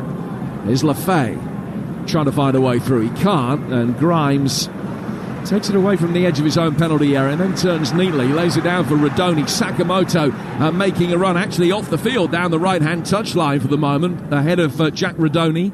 Played in towards Sakamoto now. Sakamoto for Van Ewijk. Back he goes for Bobby Thomas. We're 90 seconds into the second half here on Talksport, and like the first half, it's been wall-to-wall Coventry possession up to this point. Sakamoto he's played towards the edge of the penalty area now for Redoni. Redoni trying to trick his way through, and he's unlucky. It's just taken a little touch off Sirkin back onto Redoni, and he goes out of play for a goal kick away to our right-hand side. 0-0, 2 gone second half, and here's Dean Ashton. Well, because of the way Sunderland are playing, they're not giving Coventry many options, should I say, in the way that they're going to have to play. It's going to have to be possession-based. It's going to have to look for wide areas and to double up when they can. And we've got to get more players closer to Thomas Asante in this second half. Now the two lineups for you: Wilson in goal for Coventry, Van Ewijk, Thomas, Kitching and De Silva, Grimes and Sheaf, Sakamoto, Rodoni and Wright, and Thomas Asante. Sunderland, Patterson in goal, Hume, Ballard, O'Nien and Sirkin, Roberts, Bellingham, Neil, Lafay, Maenda and Isidore. We haven't seen any substitutions so far, only Dennis Sirkin in the book. John Busby, a referee that tends to keep the red card in his pocket.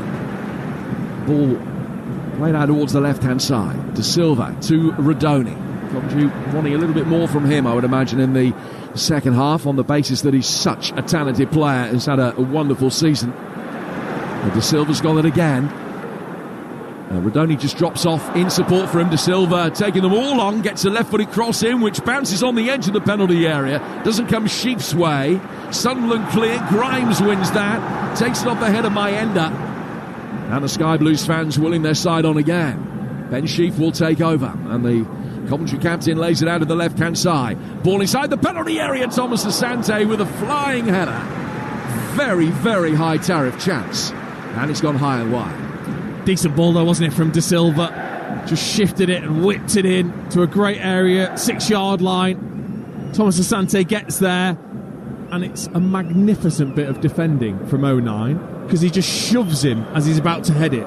And it just means he arches his back slightly, doesn't get the flight of the ball correct, and heads it over. It actually would have been a great chance if it wasn't just for a clever shove from 09.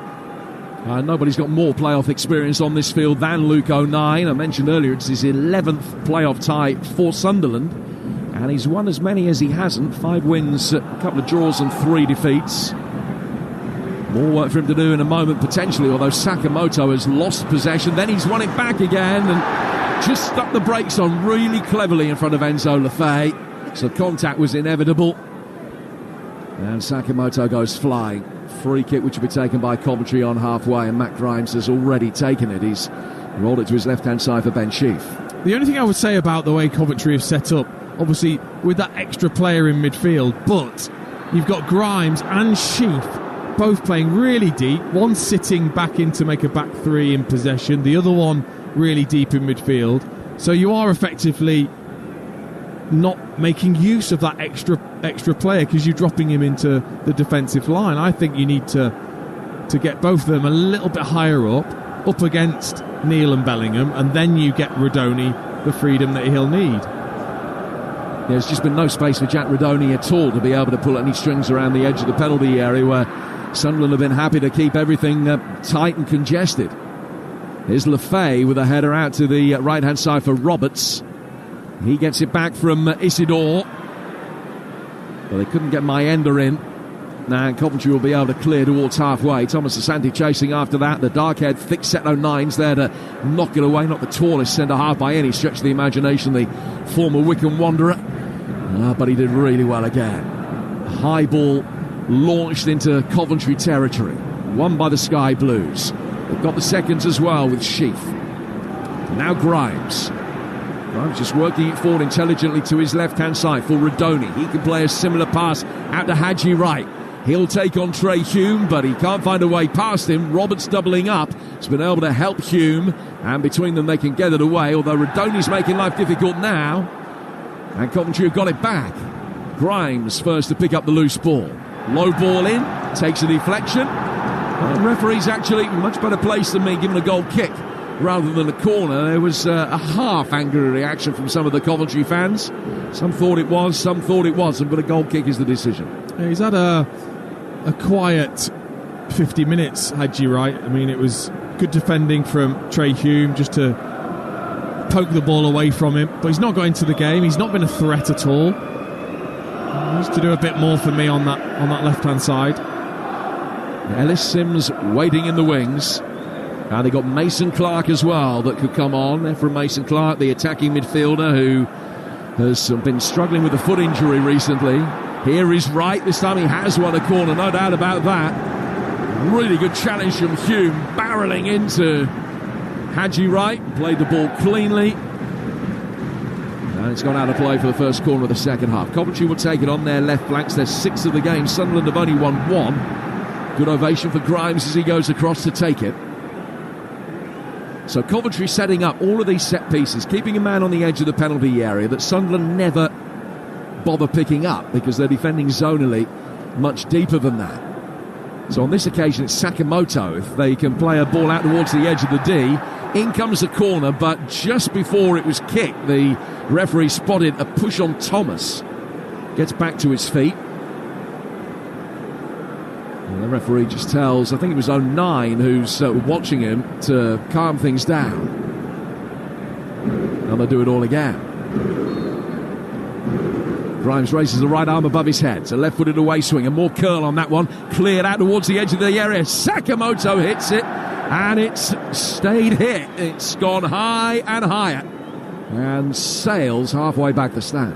Well, because Sunderland don't have anyone on the edge of the box, any header that isn't powerful enough to get well outside the penalty area is going to drop to one of those players. Sakamoto this time lined it up. We were right in line with it, and you just think it's going to have to be perfect when Bellingham's rushing out, either in that far corner or to the near post. He did neither and just smashed it right over the top. Here's Thomas with a header away. Brought down very neatly in the midfield by Lefay. Back from him to 09. Via a touch from Sirkin. Worked through the midfield to Neal. Dan Ballard's got it now. And Ballard can just flick the ball out to the Sunderland right-hand side. And it goes into the feet of Mayenda. As we were saying in the first half, the only player to score in the last 6 games. And if you're keeping count, it's now 640 minutes in which Sunderland have only scored the 1 goal. But 1 might be enough tonight, because this has been a very tight, cagey and at times sterile affair. Thomas to his left-hand side for the neutral. A poor spectacle. I promise you, nobody in the 31,000 plus here tonight is thinking that this is a poor spectacle. All they're doing is biting their nails. They do not care. They just want their side to be able to garner an advantage. Thomas given a little shove. He's brought it forward, almost playing as a right winger for a moment. Turned it away from Lefay. He's now out of position. Sunderland won it back, and Mayenda's got the opportunity to run it. Grimes, good tackle coming in from Sheaf. Referee says it wasn't and has booked him. Well, Sheaf judged by referee Busby to have caught Mayenda, who went down. I thought he played the ball and that the free kick was going to be given the other way for a handball as Mayenda fell on it and handled it, but the free kick has gone Sunderland's way, and Sheaf is the first Coventry player to have his name taken. Oh no, you're right, he definitely got the ball, but that doesn't matter anymore because he's tackled from behind in a sort of a scissor action. Yes, he's got a touch on the ball, but he's gone through Mayenda as well, and therefore the free kick is given and a yellow card. And a free kick taken cleverly down the inside left channel, and Mayenda trying to work it in, hits Van Ewijk, and it goes out of play for a corner. Everybody expected the ball to be teased inside the penalty area, and it was just hit straight 20 yards further forward for Mayenda's run, and Sunderland will come across to take their first corner of the second half. Yeah, and that's now 2 of the set play coach's repertoire that we've seen for Sunderland, just earning his keep. Corner will be taken on the Sunderland left. Played short, 4:09. Night's fallen here in the West Midlands. Sirkin clipped in by Neal, right-footed volley. What a chance that was for Trey Hugh. He's gone for goal, 8 yards out, wide of the 6-yard box, but he had much more time than he thought. Could have taken a touch. Again, I think this is something they've worked on, to recycle the ball all the way out to Enzo Lefay. Lovely ball in, Trey Hume's free. 09 blocks the defender and it falls over, and he picks the third choice I would have gone with, which is a laces volley straight off the bat, rather than either controlling it and taking it in towards goal, or a more comfortable side foot volley because the power's on the cross. Instead he went for the flash volley with the laces and just caught it so sweet but in the wrong direction. Coventry were the ball upfield with 12 minutes into the second half, and it's still 0-0 between the Sky Blues and the Black Cats. And you've got to go back to 2007 for the last time that Sunderland beat Coventry. That was on Wearside. They've never won on this ground. Coventry fans finding their voice. Another long throw incoming from Van Ewijk in towards the penalty spot where the heads go up for it, and Sunderland won in at the second attempt to knock it away. As far as De Silva, back out from him to Van Ewijk. Laid back behind square for Grimes. Sakamoto, now De Silva, 20 yards outside the penalty area when he clips it in. Thomas Asante doing a little bit of wrestling as he tried to garner a far post advantage, and a free kick has been given Sunderland's way. He's pulled Dennis Sirkin back as the pair of them attacked it. It's a free kick to the Black Cats. Not too far short of the hour mark now, 0-0. And the more that clock ticks on, the happier Sunderland are getting. Yeah, and I've been surprised at just how comfortable they've looked from set plays and long throws. Sunderland have not allowed a free header yet for a Coventry player.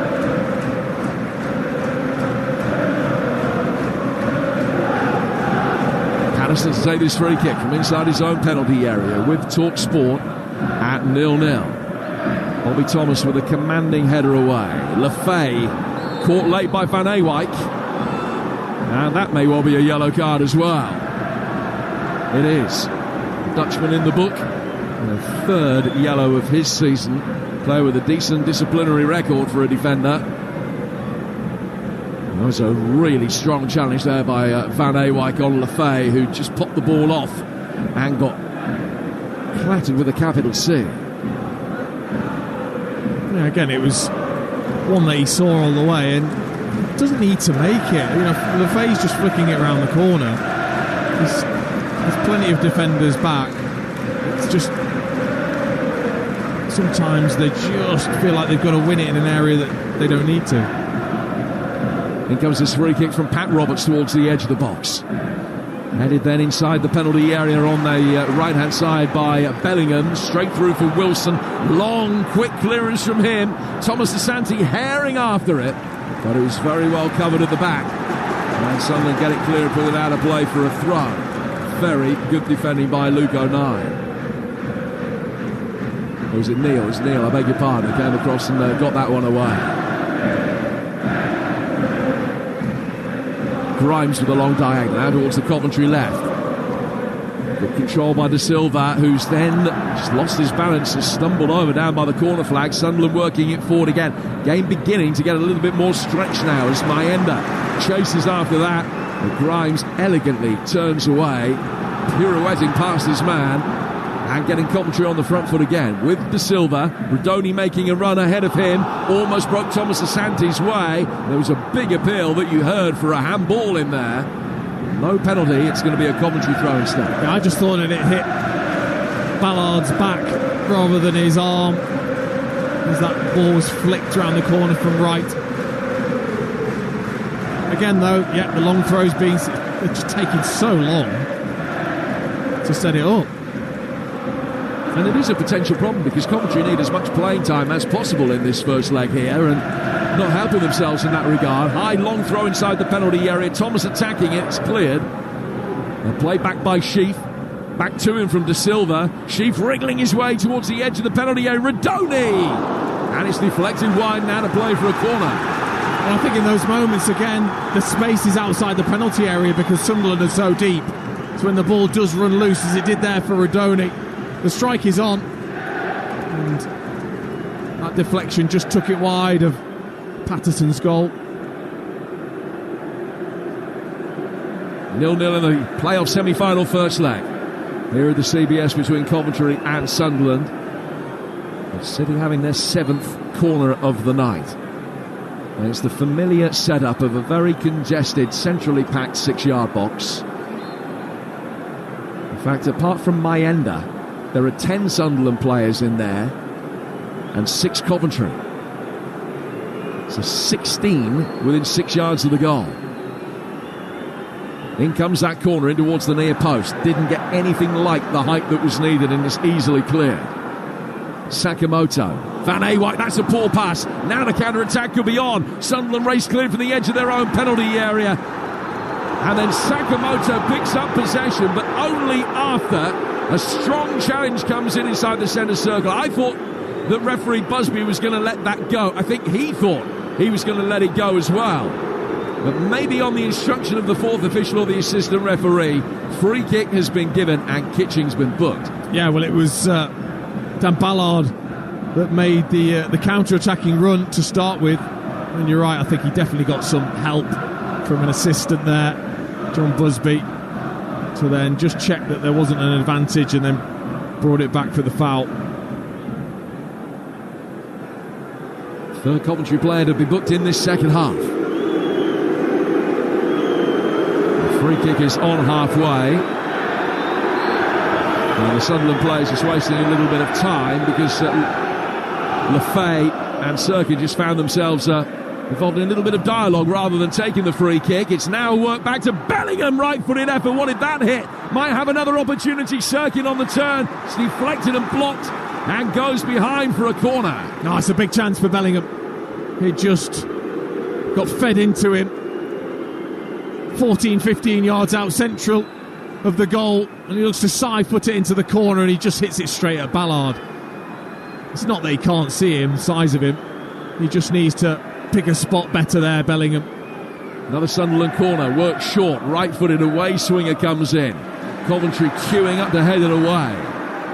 09 runs round it, brings it under control. He's 15 yards aside the Coventry half as he punts it forward over the top of Van Awijk, brought down brilliantly by Bellingham. Referee well placed to say that there was no foul on Bellingham. He got back to his feet and wasn't complaining about the decision. And then Sunderland get a throw, and it's just getting a wee bit feisty. And the referee just making a placatory gesture with his hands, telling the players from both sides just to calm down. Easier said than done when the stakes are as high as this. Yeah, difficult. The referee, John Busby, kept his cool because Bellingham initiated the contact. He just took the ball the wrong side, or the right side, should I say, of Van Awijk, and then just stepped right across the defender to create the contact and then went down. The referee wasn't falling for it. Sunderland had a throw. They've now given Coventry one as the ball was worked back towards Sirkin, who lost his balance and contrived to punch the ball with his right hand behind his left shoulder, straight out of play for a throw. It just completely slipped. A throw given rather than a free kick for the handball. It was completely accidental. Sunderland have had more possession in the second half. It's gone from 25 in the first up to 32 within this second period. So still down in the high 20s in the game as a whole. And they're still waiting for their first shot on target of the night. It's finally poised, I think it's fair to say, at 0-0 with 20 minutes played in this second period on Talksport. Pat Roberts bringing it forward here for Sunderland with pace and intent, but not with the quality or finesse that was necessary to be able to pick out Isidore's run. Out of play for a goal kick, 0-0. Yeah, he's been ineffective in an attacking sense, Pat Roberts. And that was poor, really difficult execution with the outside of the left foot to try and play Isidore through. It's been more of a defensive display actually from Roberts. Roberts, a man who's played top flight football in England, Scotland, France and Spain. He's got a couple of goals in the Champions League as well. But it has been at Sunderland that he's made his home. More games for them than anybody else. More than 140. Coventry inside the centre circle. A high ball worked out towards Van Awijk. Gets there after the initial header away. Sakamoto then buys a throw off Bellingham. Substitute sent out to warm up for Sunderland. Haven't seen a change as yet, and we're only a minute away from the midway point of this second half. Sakamoto working the angle onto his left foot, clipped it in rather than going for goal, and it looked as though he'd very cleverly worked it into a favourable position and then didn't take the responsibility that many Sky Blues fans were anticipating. Sunderland working away, it's going to come back again. Then Van Awijk. Back through the centre circle. Grimes. Now Rodoni, but as Dean was saying in the first half, he's having to drop into deeper positions, much deeper than he would like to be able to influence the game. No real discernible change to the Coventry game plan at any stage. Rodoni's got it now, and we are in the 68th minute. 3/4 of the way through this first leg. 0-0. Rodoni back out towards De Silva. Silva clipped towards the edge of the box for Rodoni again. He'll continue his run. A high ball sent in, just a little bit too high for Van Ewijk. Comes out on the edge of the penalty area for Bobby Thomas, who tries almost a Rabona flick back in towards the edge of the penalty area. Sunderland have dealt with that, and they will come forward on the counter-attack. Isidor's done really well. He's bent his run. He's stayed onside. He's got it inside the area. He hits a right-footed shot, and Sunderland lead. That's the counter-attack they have been playing for all night. That's the moment that they've been playing for a month as they've taken their foot off the pedal. Finally, Sunderland score. And when Isidore finds the net, he does so at the most opportune moment. Midway through the second half, it's Coventry 0, Sunderland 1. They've smashed and they've grabbed at the moment. And Isidore's done brilliantly because he has to check his run to stay onside. It's brilliant in midfield. Again, the way they just pop it through to Enzo Lefebvre. He sees the run of Isidore and he holds that pass just long enough so that Isidore can arc back onside. He plays him in behind. He faces up Bobby Thomas, who needs to do more. He has to get himself across to stop that ball going in the far corner. He doesn't. He allows Isidore to take the strike, and there's too much power on it. There's too much power on it for Wilson to stop it into that far corner. It's an excellent finish from Isidore. Isidore's first goal in 14 games since he netted against Leeds back in February. It is very, very tight. I mean, there's no VAR, so the goal stands. We'll have to see the right angle to see whether Liam Kitching got him offside. It is really close. Doesn't matter, it's academic. Sunderland lead at Coventry by a goal to nil here on Talksport. Sky Blues looking for an immediate response. Van Ewijk attacking on the edge of the penalty area. Coventry player goes down inside the box. It was Sakamoto. Nothing is given, no complaints from the Japanese. Back out for Mila Van Ewijk again. Just over 20 minutes to go in this first leg. Good clip ball in, it's 1-1. That didn't take long. Ball fired inside the penalty area. It was a great delivery, and Rodoni coming onto it. Powers the header in. The lead has lasted barely 2 minutes. Jack Rodoni for Coventry, and he's dead level again. Well, if you get the cross right and you invite one of your teammates to make a run and have the desire to get on the end of it, you'll score. That's exactly what happens. It's clipped in beautifully by Van Ewijk, and it's just asking for Rodoni to get out of that pocket that he's been in all evening and drive in towards the 6-yard box, and he's free and he can't really miss. He just powers the header past Patterson, who can do absolutely nothing. 10th goal of the season, 3-2 for Rodoni. It's his 11th goal involvement in 16 games. And a static, sterile affair has been lit up with a goal apiece inside 100 seconds. Here's Ben Sheaf for Coventry. Coventry have drawn both home legs in the playoffs in the past and gone on to win away from home in the second. Is that going to happen again? Sunderland have got a player down. The ball is in the hands of their goalkeeper Patterson, and the medical staff are going to come on to treat Isidore, who has gone down, the Sunderland goal scorer. Isidore on 68, Rodoni on 70.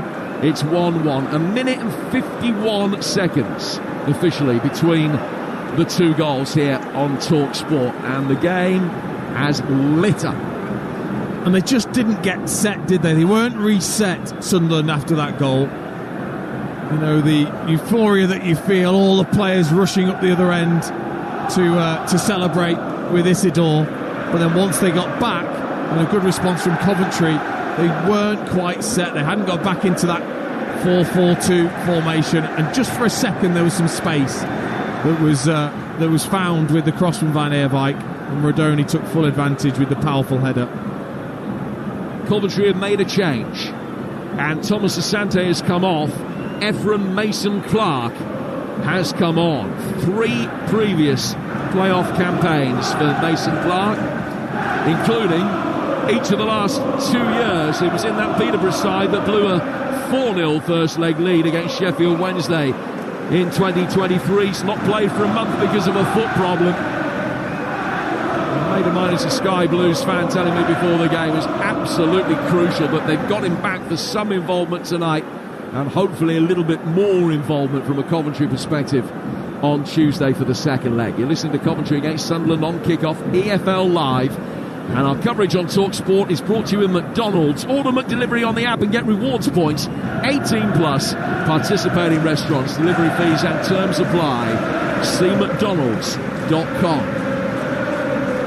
Isidor's okay. He's back on his feet. And he's going to be coming on again in a moment. That Sunderland are temporarily down to 10. He's now being waved back on. Coventry have got possession. Here's Radoni. Isidore having to sprint to come back and aid the defensive course here, as the Sky Blues try and break quickly over on the far touchline. Ball is played back.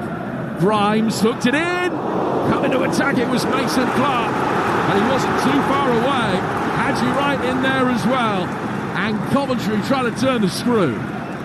Well, you talked about their potency from crosses and headers this season, and that was another fantastic cross that needed to be dealt with by 09, and he didn't wait for his goalkeeper to get a touch. He just dealt with it and just flicked the header away from his goalkeeper. Chris Riggs going to be coming on for Sunderland in a moment. The Sky Blues have got a corner before that. Should be taken on the right flank. Left-footed, swung into the edge of the six and knocked away. Comes out for Sakamoto. First time volleyball back in. Bellingham taking a touch, gets it away. Coventry see a player go down inside the D, but no foul on Bobby Thomas. Sunderland clear. And Coventry take a throw immediately on halfway with Van Awijk. Grimes, long ball clipped over the top from him. Mason Clark chasing after it. Hume puts it away for a corner. For the first time tonight, Dean Ashton, Sunderland are hanging on. Yeah, they are. It's given this crowd and the players such a lift, that response and that goal. And now we're going to see the resolve and the mentality of this Sunderland team that have come into this game off the back of 5 defeats.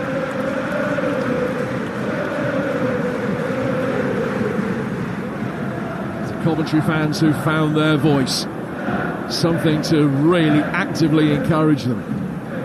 Another corner from that left-hand side. Good defensive header. Sakamoto left-footed, didn't get hold of it at all. It's going wide, took a deflection and spun it back into the more central part of the penalty area where Dan Neal clears, and it goes out for a throw that'll be taken by Van Awijk on the Sky Blues right. And that's a couple of times, isn't it, in this game when it's fell to the edge of the area. And as players, you just get so excited at the thought of trying to smash it towards goal. You just don't control the strike. Van Awijk again arching the back. That's a longer throw this time, which bounces awkwardly. Might come out Mason Clark's way, the left-hand side of the penalty area, and he threatened just to go on one side of Roberts, and then when the other has pulled the ball back to Silva. Now from a central area, Grimes, deep, right coming to meet it, and it's a good claim at some personal cost by Patterson. Had his eyes on the ball, the Coventry players converging on him did likewise. The contact was made, the collision has left Patterson on the deck, and he hopefully is only winded. He is actually going to need medical treatment. The Sunderland medical staff, but they've been waved on or told by the referee not to. No, I think it's the latter. Sunderland will make the change. Isidore, the goal scorer, coming off. Chris Rigg on to replace him. He'll play at 10 in behind Mayenda. Yeah, just that extra player in midfield, I think, now as the momentum's with Coventry. They need to keep the ball, Sunderland, now when they do win it back, and Rigg will really help with that, with his technical ability.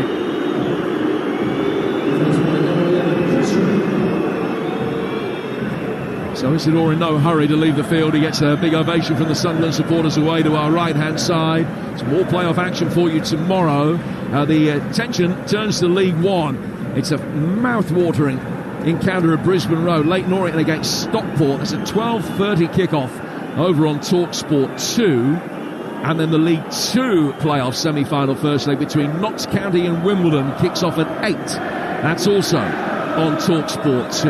In the meantime, here on Talksport tomorrow, 1 o'clock, Game Day Live with Adrian Durham, Troy Deeney, Mickey Gray and Dean, all the goals as they go in from the Premier League and the WSL, including Southampton, Manchester City, Wolves, Brighton, Ipswich, Brentford, and a classified results service at 5 o'clock. Our live Premier League game for you tomorrow is on Talksport 2, Fulham against Everton. And we've got more live Premier League action for you Sunday, that high noon kickoff on Tyneside between Newcastle and Chelsea. And that takes us round into next week for Monday night's second leg. Sheffield United against Bristol City, and the second leg of this one on Wearside Tuesday night here on TalkSport, with a 7 o'clock build-up ahead of an 8 o'clock start. Every playoff game from the EFL live and exclusive to national radio on the TalkSport network, where we bring you more live football over the course of the season than anywhere else. We're back underway. Bellingham heading the ball through the midfield. It's turned on by Grimes. Rigg hooks it over his left shoulder down towards Van Ewijk. Worst case scenario for Sunderland fans, that Rigg might be making his penultimate appearance for the club tonight. Still short of his 18th birthday. What a player. It's a great touch from him here. Helped on towards Mayenda. Mayenda out towards the right-hand side. It's 1-1 here on TalkSport. Roberts, right-hand side of the box, drifting inside the penalty area. And he let fly across the face of goal. Now, Wilson decided a long way out that was going wide, or he wasn't going to get there. And ultimately, I think both were probably true, but it did go wide out of play. Goal kick, 11 to go. It's 1-1. Yeah, that's where he looks most comfortable, isn't it? Patrick Roberts is driving at a defender, jinking left and right, and just wanting to open that up onto his left foot, cutting in off the right to curl it in that far corner. But you're right, Wilson, pretty early on, I think, could see that was going wide. He's just had enough time to be able to clear that from the on-rushing Rigg, who's now in an offside position and not in a situation where he could attack the next ball that was played forward. Roberts has brought it down beautifully, trying to get away from De Silva, who's held him up, and then Mason Clark comes back to add the defensive cause. He's then fouled. And it's a free kick to Coventry in their left-back position. We've got 10 to go. It's 1-1. We've talked a few times, Dean Ashton, over the course of the night about what Coventry will feel that they need to take to Wearside, bearing in mind that they've lost 4 of their last 5 away games. Does that mean that Frank has to do anything differently in the 10 minutes, probably 13, 14 minutes of playing time that remain? I think he'll be impressed with the response and the momentum that they've created. He's got a couple of options. Patterson, still got Sims. He can bring on even Allen in midfield, or Eccles. He's got players that he can change, but he knows his team are on top, and he's just got to hope that they can build and create the chances from now until the end of the game. Kitching's ball forward. Challenge on Sheaf was a clean one from Bellingham. Sunderland work it forward quickly. Mayenda chasing after it. Wilson calmly side puts it away from the edge of the D. Coventry will be able to bring it forward again over on that far touchline. 1-1, a minute and 51 between the two goals, with Sunderland having scored first. Such is the length of their celebration that from kick-off to the equalising goal must have been about 40 seconds. In comes the next delivery inside that Sunderland box. Patterson has done well to claim it. Again, there's a player down hurt. Is that Ballard that's gone down inside his 6-yard box away to our right-hand side? He might be in need of treatment. Coventry fans claiming that these constant stoppages are in a bid just to try and disrupt the flow of the game as much as anything else. The time will be added on. There are 8.5 minutes to go. Yeah, that's going to be seen, isn't it? Of course, you're trying to wind the clock down. But there's been a few times in the game where Patterson and his two centre-backs have maybe lacked communication. Ballard there with the header and getting a punch on the back of his head from his goalkeeper. And a little bit of cramp as well for Ballard.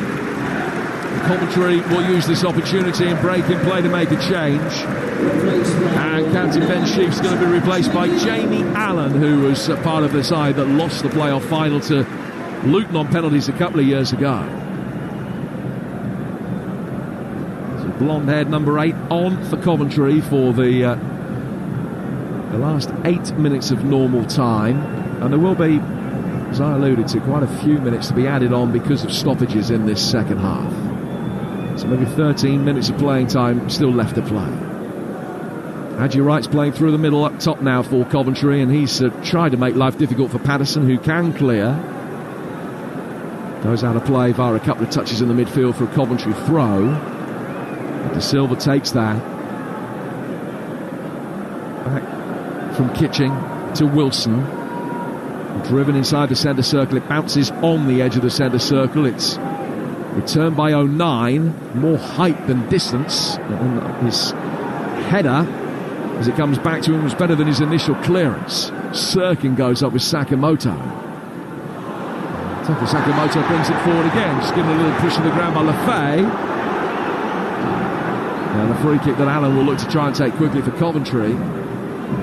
In fact, he then walks away from it so that Grimes can tease a more deliberate ball forward. But this is another illustration of what you've been talking about consistently, Dean, that they're just so deliberate with the setup in this type of situation that it maybe is counterproductive at times. No, it's simple, but even just running up to set the free kick or the long throw from the taker has been very, very slow. Deep delivery from Grimes is headed away. Allen trying to win the second ball on the edge of the penalty area, does enough to find De Silva. He goes back for Van Ewijk in the centre circle. Out to Grimes again. On the right-hand touchline. Sakamoto ahead of him. Plenty of space. They played him in. Down towards the corner flag. Faced up now by Lefay. He's twisted, turned in one way. He's inside the penalty area. Past him. Gets to the byline. In towards the near post. And the defending good enough to make sure it's nothing more than a corner. Yeah, he saw the opportunity when he faced up Enzo Lefay. That's not his natural position, left back. And Sakamoto just sent him with a shimmy and was down that side. I just thought he took too long, took it too far to the byline, allowed that near post to be crowded out. Suddenly going to make a change in a moment. Chris Mepham's going to be coming on. In comes the corner. And Patterson has travelled a long way, watched it, punched it clear. There was a foul inside the penalty area to give Sunderland a free kick. So, Ballard went down 3 or 4 minutes ago because of injury. Is it going to be a straight swap or are they going to go 3 at the back? Yeah, they're going 3 at the back. Mepham coming on to replace Pat Roberts. So Sunderland wanting to protect what they've got for the final 5 minutes plus stoppage time to take a positive result back to Wearside on Tuesday. Yeah, I think Labris has seen that his team are under severe pressure and there's going to be crosses coming in from wide areas, so add that extra centre back in there to try and cover the space. Chris Mepham's not got particularly happy playoff memories. He was sent off in his last playoff game, a semi-final between Bournemouth and Brentford back in 2021. That was an absolute belter. We brought you on Talksport. Brentford won it and ended up getting promoted and winning the final. Ball cleared by Bobby Thomas, sending it some 60 yards forward, skied into Sky Blues territory. Grimes, Kitchen, Allen. Coventry coming forward up that left-hand side. The defensive-minded change that Labris has just made might see them cede even more possession. Radoni trying to thread it in towards Mason Clark around the edge of the penalty area. He couldn't turn, forced to play the way that he was playing. Goes back out to the left-hand side. Diving headed clearance. Turned back in by Radoni. Brought down by Allen. Radoni has it again. Bellingham not touch tight to him, but keeping a very watchful eye. Made sure that when Radoni played it forward, he was in a position to intercept, and it's come off Job and out of play for a throw, which will be taken again with a long setup by Van Ewijk out on that Coventry left. 3.5 to go in this first leg on Talksport. Raise to the right hand from Van Ewijk. Launches it long. Ballard does well to head it away. Up go the heads on the edge of the penalty area. Radoni, and then cleared by 09. And it's hit that so high that when it comes back down past the floodlights in your field of vision, almost hurts the eyes, the glare off the floodlights. Very vivid with 09's skied clearance. High ball launched back inside the penalty area again. Thomas Staying further forward now as Coventry try and gain a first leg advantage. Oh, it's a terrible back pass. Mayenda is in. He's round the goalkeeper. He's slotted it in. And it is 2-1.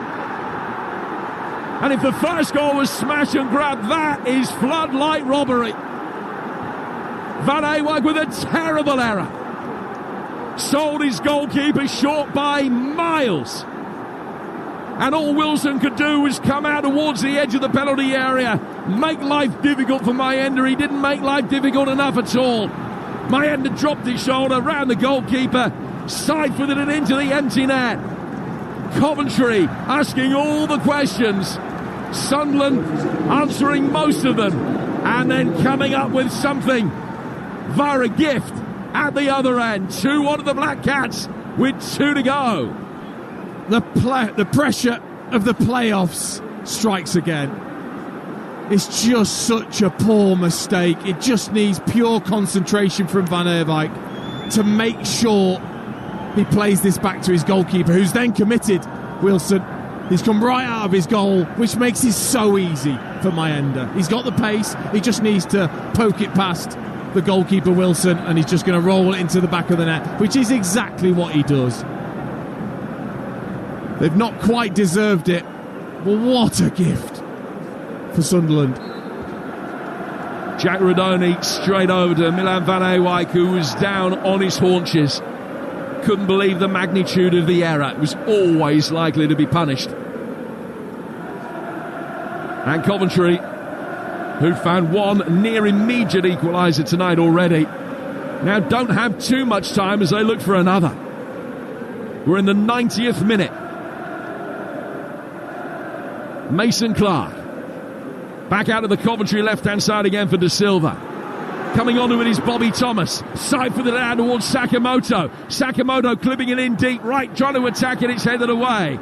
Comes out for Kitching to his left-hand side. High ball in from Grimes. Right coming around the back. Patterson got there first and claims it right in front of the jubilant travelling Sunderland supporters. Remember, they've come into this on the back of 5 straight defeats, only 1 goal in 6. They've lost 8 out of 14, having only lost 4 of the previous 32. But Lebris told the fans to have faith in the long-term plan, that they would be ready when it mattered. They have not been great tonight, but they're going to go into stoppage time at the end of the first leg with the lead against the Coventry side who've been so good at home. How many extra minutes? 6. Sakamoto can't work it down the line. Still plenty of time for Coventry to equalise. But if they were hoping for a first leg advantage, that is looking decidedly unlikely now. But I think Lebris has to take a lot of credit. The tactics have worked. The way they've sat in, look to counter-attack. Mason Clark, ball inside the penalty area. What a challenge on Haji Wright. If they got that wrong, it was a penalty or a goal. It's a magnificent challenge to get it away. Goes out of play for a throw. I mean, Joe Bellingham, what a challenge that was. Just dropping back into a defensive position, timing it perfectly, because it was either then going to be a penalty if he didn't, or a goal. Van Ewijk with another long throw. Still getting the distance on them. Little flick header, Patterson can claim it. Diving to his left. And he'll be in no hurry to restart play. He's immediately signalling over to the bench. One of the Sunderland players got another knock. Is it Patterson himself that's hurt himself? The Black Cats are poised to make another change, and the experienced Irish international Alan Brown is going to be coming on. He has won a playoff campaign before, back in his Preston days. Play does get back underway with a long clearance from Patterson. Helped forward down the line by Rigg. Mayenda's got it again inside the penalty area. The angle's tight, and he's hit the upper body of Wilson with a shot that deflects away and out for a corner. And again, it's not really a chance created for Mayenda. It's just a ball down the side that he gets on the end of because of his pace, and then just fronts up the defender and then just shifts it and shoots. And Wilson does excellent to make sure that he does not flinch. He just takes it full on the pectoral. Corner to be taken from the Sunderland left-hand side. Chris Rigg with it, right-footed, very, very deep, far too deep, swung straight out of play. And it's going to be a goal kick that'll be taken by Coventry. 4 to go. Here comes the change. Brown for Mayenda. Sunderland's third change of the night. Well, they've made it through the semi-finals on 4 of their 8 attempts. They were beaten in the semis by Luton a couple of years ago when they won the first leg 2-1. Lost the second leg 2-0 away from home. Tonight, are they going to be able to take a 2-1 lead back home to Wearside? Looking that way at the moment. Probably 4.5 minutes still to be played.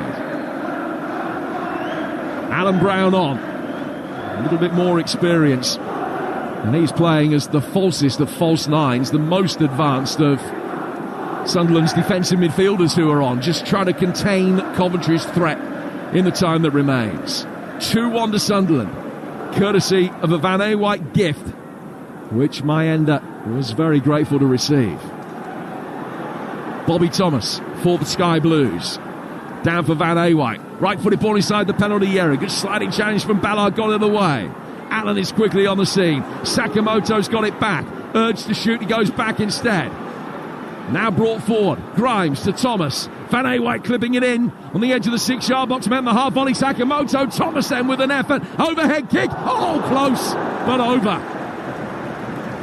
Brilliant attempt from Allen. Great technique. He just couldn't keep it down.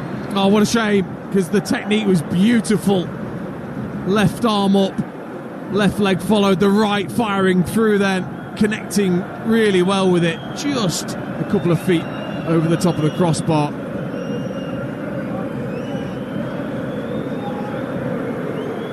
The Sunderland supporters thoroughly enjoying this. Scarves being swung around the head. There's a massive, giant blue LCD scoreboard at that end of the ground. Always looks as Sakamoto goes down here, very atmospheric. Supporters stood in front of that on the back rows, silhouetted by the sky blue behind them. And they're in raptures, those travelling Sunderland fans. Job not done yet, but in the form that they were in, this result wasn't in the script. Even the most optimistic Sunderland supporters didn't necessarily see this coming. They're nearly there. Throw taken by 09 up the left-hand touchline. Play back by Bobby Thomas to his goalkeeper. We played 5 of the 6 additional minutes that will be extended slightly. Sakamoto trying to beat Dennis Sirkin. He can't quite. Ball then drifts over the pair of them. And 09 will watch that one out of play for a goal kick that will be taken by Patterson for Sunderland away to our right-hand side. 2-1 to Sunderland with 5.5 minutes of stoppage time gone. Well, you've got to say, with the poor form coming into it, they've done incredibly well to put in this performance. Stuck together, defensively resolute, really well organised. To a man, Sunderland have been excellent in the way that they've executed what the manager has wanted. Well, they'd scored 1 goal in 11 hours, but 2 in 20 minutes tonight. Is destined now to give Sunderland the first leg lead. Sirkin's going to bring it forward. Coventry simply cannot afford 2-1 to become 3-1. Ball is clear, but it's a tyre clearance from Thomas. Picked up by Lefay to his right-hand side for Dan Neal. Neal was urged to shoot by the Sunderland supporters. He was 40 yards out. He didn't shoot. He's gone out towards the right-hand touchline instead, trying to keep the ball down by that corner flag. De Silva doing his best to win it back. Strong challenge comes in from Grimes. He has won it and is then fouled. Free kick to Coventry, but only 15 yards from their own goal line. The 6 minutes are up, so we're in time added on at the end of the 6. There's been 1 substitution, and the referee has blown the full-time whistle. And Sunderland have the first leg advantage against the odds, against the run of play. But Isidore and Mayenda, playing up front in tandem, have both scored tonight. A night in which Coventry dominated. Sunderland defended manfully, and Milan van Ewijk gave the Black Cats a huge gift. Mayenda made the most of that. Sunderland have won it 2-1. And for Coventry to get back into the top flight for the first time in 25 years, they're going to have to win the second leg on Wearside. Sunderland coming here on the back of 5 straight defeats, but they have won away to top 8 opposition for the first time this season. It's finished Coventry 1, Sunderland 2, and all to play for on Tuesday.